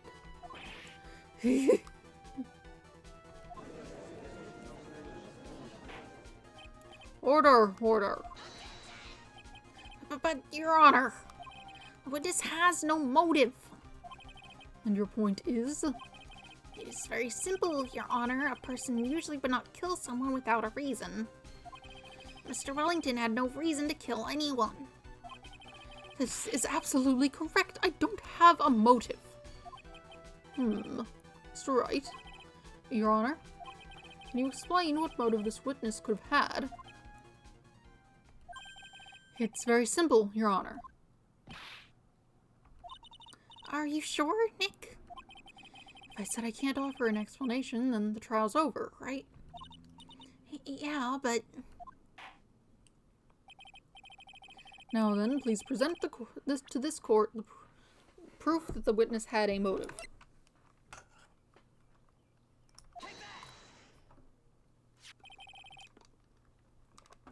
Mr. Wellington's motive is right here. What is this? A list? These phone numbers were pulled from the memory of the phone the defendant found. And we have determined that the people on this list are members of a certain group. You looked up all of those numbers? Of course. This list of phone numbers was stored in the cell phone's memory. The names and numbers belong to people who are members of a certain con artists group. What? Con artists? Can you explain why these numbers were on your phone, Mr. Wellington?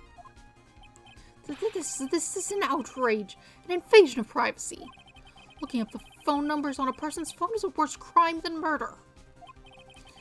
You're one of those people, you're just like those cops who run a brilliant, disrupted artist. Okay. I don't care, Mr. Wellington. All I want is for you to tell us what this list is about. You think any of you know what it's like to be a refined man such as me? Your Honor, this is unjustified badgering of the witness. Objection overruled. Mr. Wright, what is the meaning of this? Why would the witness have the numbers of a group of con artists on his phone? Isn't that obvious? The witness is...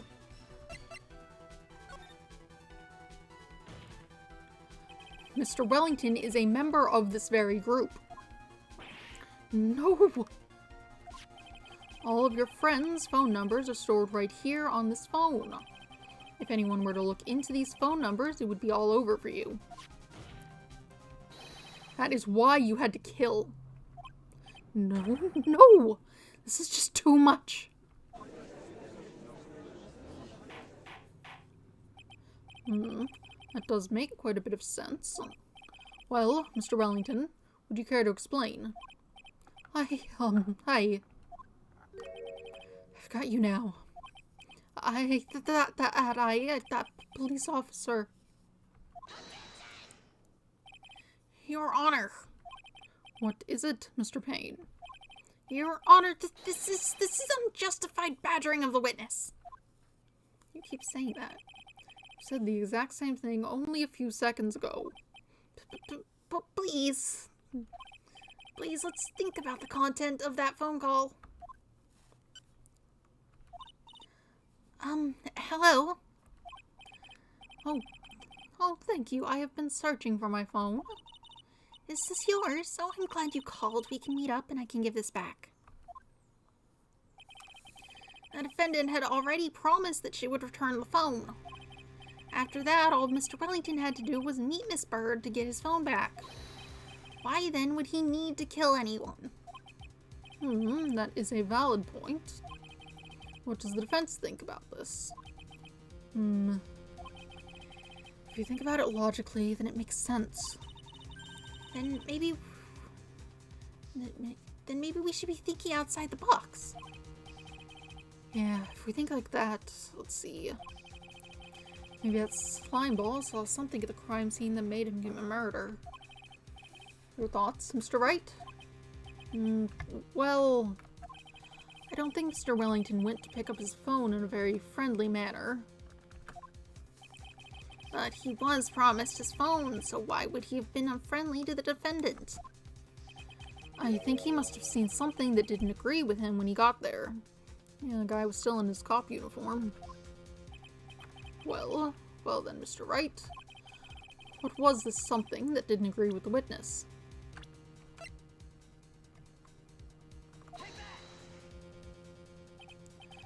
What Mr. Wellington saw was the victim. The victim? You mean Dustin Prince? Dustin Prince had gone on his date right after his shift was over. With no time to change, he went to the park still wearing his police uniform. Oh. The girl that picked up my phone is with a policeman. He couldn't have known they were going out, so he began to worry. He was afraid the policeman would ask a few questions before returning the phone. If I do anything suspicious, they might run a check on my phone. In his mind, it was possible they had already run a check on the phone. And you went into a panic. Is that what you're saying? Drop my thing. Where did it go? Ah. There it is. Exactly. Officer Prince was murdered simply because he was in uniform. Mr. Payne, do you have any comments? I'm thinking. It seems the truth has come out at last. The witness, Mr. Wellington, you are...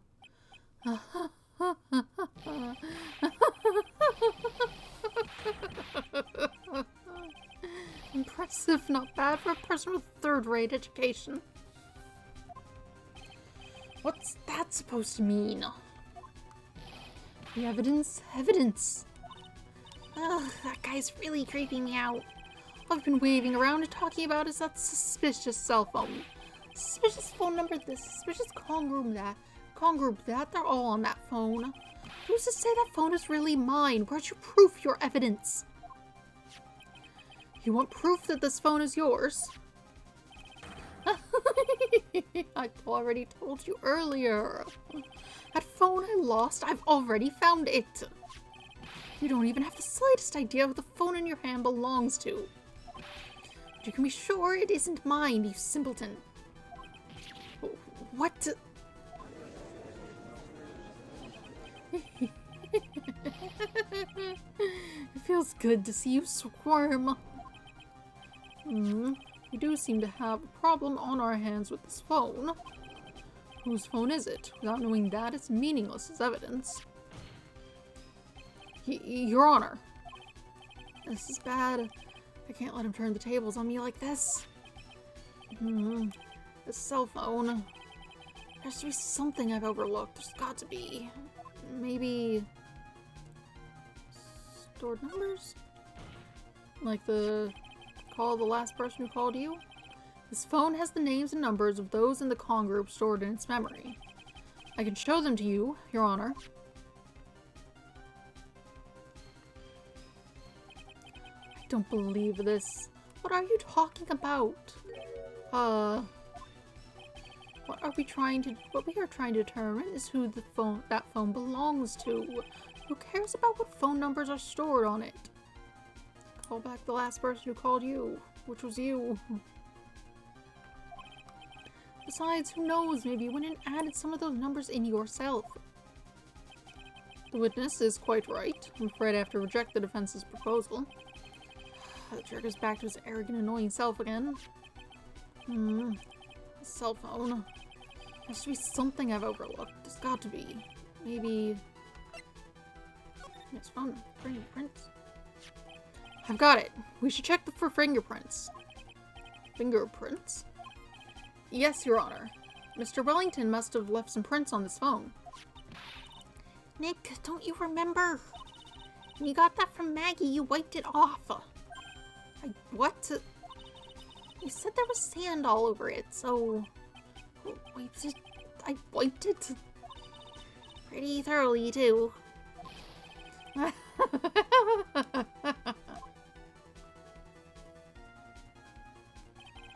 It's so much fun watching third-rate trash babble like morons amongst themselves. Ugh, he's made a complete recovery. How many times do I have to say this? My phone is right here, you see. Oh, and incidentally, you can't check the number stored on this phone. It must have glitched because all the numbers just magically disappeared. You've got to be joking. You erased all the numbers I was going to use as evidence. Mr. Wellington. What's this? By the tone of your voice, it sounds like you still have some fight left in you. Where did you finally find your cell phone?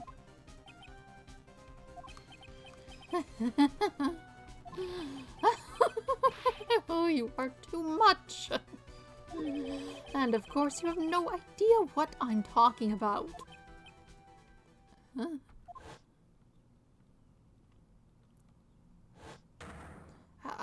Oh my, now I remember.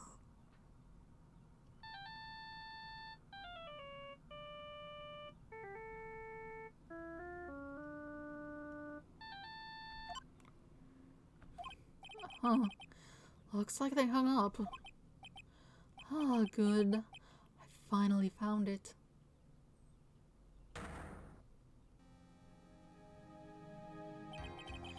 So that's when... What's wrong, Mr. Attorney? Why the harsh glare in your eyes? Nick, we worked so hard to get this far, but if you don't do something quick, he's going to get off scot-free. I know this phone has to be his. But how am I supposed to prove something like that? Mr. Wright, if you cannot prove who the owner of that cell phone is, your indictment has no basis and therefore no power. It looks like you came up a penny short. Where did I go wrong? Don't blame yourself, you're merely a third-rate lawyer. You only made one big mistake. Who are you? What are you? That's something you haven't figured out for yourself yet. Who I am? The court hereby concludes the cross-examination. If that will be all, I'll have to bid you gentlemen and ladies goodbye. I have a reservation at that ultra-fancy restaurant on the upper side of town. Thank you for your assistance. You've had a stressful day, so please, bon appetit. What am I supposed to do? Am I supposed to just let it go with that?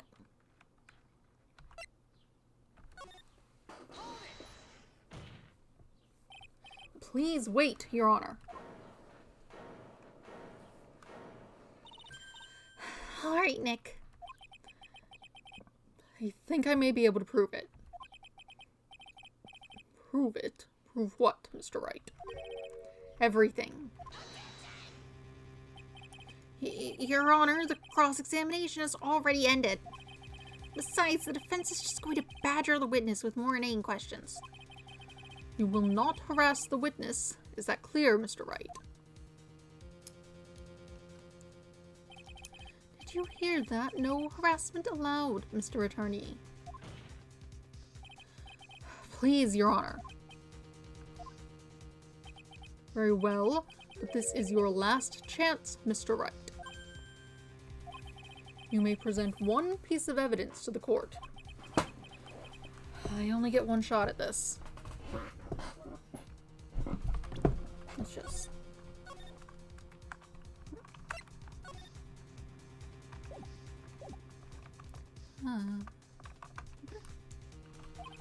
If you cannot prove everything, it's over for your client and for you. Do you fully understand? Yes, Your Honor. I'm sure you are well aware, Your Honor, but the cross-examination period has ended. Were you paying attention, Mr. Payne? I said that Mr. Wright could present only one more piece of evidence. Oh. Now then, Mr. Wright, this is your last chance. It all comes down to this. It's go time. Please present the one piece of evidence that will explain everything. Maybe he grabbed the wrong phone number? The wrong phone?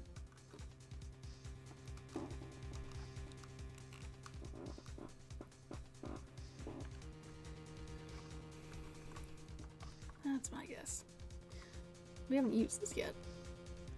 You have my phone, actually. Why, thank you. How nice. Here, please have one of mine. Judge's business card added to the court record. It's written in fancy script. The ink is strong and clear, but I still can't read it. That doesn't help. Wait, what am I doing? This isn't the time to be exchanging business cards. Your Honor, there is something very important about that card, and that is...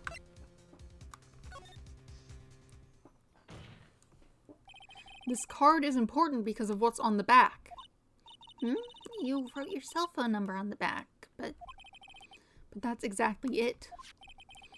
Can you please call this number from your cell phone? Huh? Right now, but the court is still in session. It's okay. You'll see. Okay, if you say so. Is the defense preparing something, Mr. Wright? We are going to call my cell phone now. And then the court will see everything for what it is. Of all the idiotic, stupid things, too.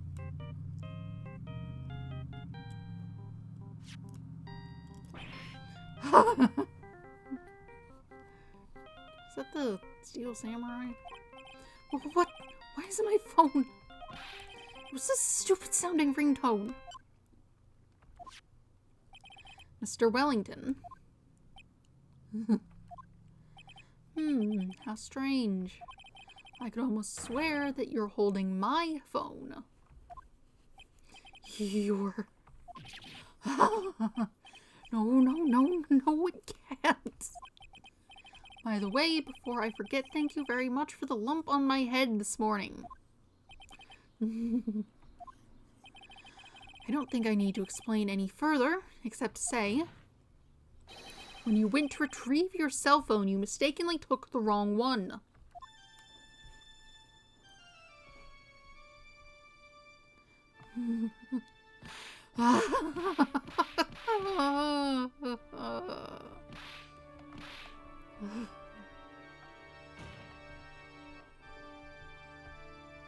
Someone should probably do something about that. So that is what happened. You were knocked out by Mr. Wellington. He is a man who lives on his pride and self-image alone. And in order to hide his involvement with the con artist group, he's become paranoid and has lost all ability to make rational judgments. And then, Mr. Wright, the phone you're holding. It's Mr. Wellington's, naturally. Speaking of that man, how is he, Mr. Payne? He was arrested and has been taken away, Your Honor. Very well. Now then, this court finds the defendant, Maggie Bird, not guilty. Yay.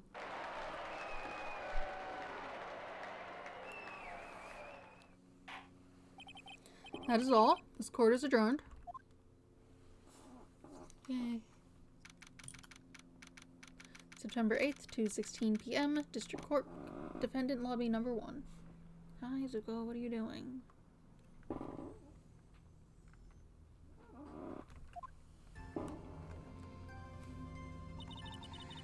I knew that the real you would shine through eventually. I'm so moved by what you've done for me, sir. Thank you so much, Mr. Wright. I feel really bad for Dustin. He didn't do anything to deserve this. It's probably because of me. Huh? My whole life has been nothing but a whirlwind of bad luck and failures. Your whole life? It can't be that bad, can it? Since I was 6 months old when I fell from the 9th floor of my apartment building. I've been hit by all sorts of vehicles, gotten sick from all sorts of foods, failed at almost every test I've ever taken, experienced almost every kind of disaster, and never won or even tied at a game of tic-tac-toe. My life has really been nothing but a string of disasters. That is, pretty bad. Up until I went to college, I was known as the goddess of misfortune. And then, at the academy, everyone called me Lady Luckless. Oh, Lady Luckless? Hold on. Drink water. Well, Lady Luckless? Oh, boy. That doesn't... What's worse is my misfortune always seems to latch onto those around me. Sound like Nagito or something. What do you mean? When I see someone in trouble, I always try to help. That's right. You were talking about this earlier. It happened again recently, too, sir. There was an old lady pacing back and forth by the pedestrian crosswalk. I gave her my hand, and before I knew it, we were having dinner at my house. Oh. I'm sure that Dustin's gone because of me. That's not true! That glove didn't even have any sort of special meaning. It was just a present to say thanks for covering one of my night shifts. Oh, I see. Everything is all my fault. Dustin's death, your head being all messed up. Well, I don't think my head is that messed up yet. I'm going to find a new life for myself, starting now. The next time we meet, I'm sure I'll have found a whole ocean's worth of good luck by then, sir. Yeah, after all, the goddess of misfortune is only a name. You bet. I'm gonna make it, I promise. Next time we meet, I'll only be an unlucky person instead of a goddess. Yeah, that's the spirit. Well, Mr. Wright, Maya, I should get going. Okay, good luck to you. Thanks. You take care of yourselves too. What a horrible day. I've gotten my memory back, but things are still a little fuzzy. You should probably go see, like, a doctor. But you're okay, and that's what counts. You really had me worried. Come on, let's go back to the office. I'm afraid to ask, but here goes. So this might sound bad, but, who are you? What? I thought you said you got your memory back. At that moment, everything really did come back to me. Detective Gumshoe, he's someone I've had clashes with in the past during certain cases, but he's also been a good ally during others. The judge, he's a lovable, kind old man who is easily swayed by other people's opinions. But in the end, he always comes up with the right verdict. This person, I haven't got a clue. He seems to know me, but maybe he's mistaking me for someone else. And this girl, Maya. You finally remembered. This is Maya Fey, my assistant. That's right. I have so many unforgettable memories about her. For example... Nick, what's wrong? You keep staring at me. Don't tell me you've missed me. Well, yeah, I suppose I have. I feel like I haven't seen you in ages. Oh? Well, I'm back now, so it's time for us to create new memories together. Alright, sounds good. All the phone numbers on my phone were erased by Mr. Wellington. I guess I have to start over from the very beginning. You didn't write them down somewhere? Come on, Nick. Let's go to our usual burger joint. Okay. Actually, it hasn't even been that long since she came back into my life. And that story began on one rainy afternoon 2 months ago. Episode 1, The Lost Turnabout, the end.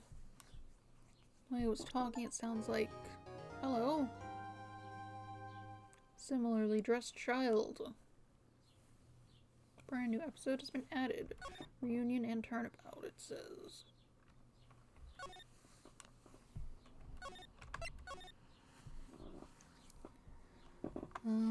Let's see.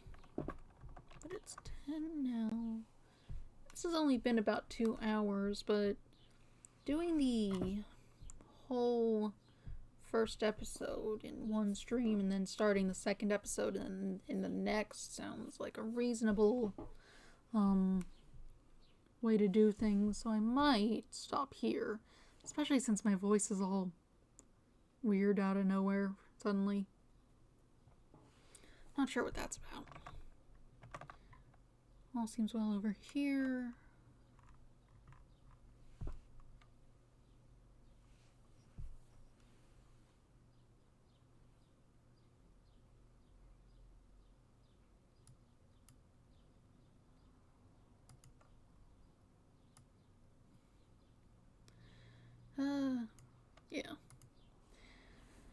Anyway, I'll get this up onto YouTube shortly, and then, yeah. We're just going to, oh no. You're just carrying on. We're not doing that right now. It's fine, I just saved.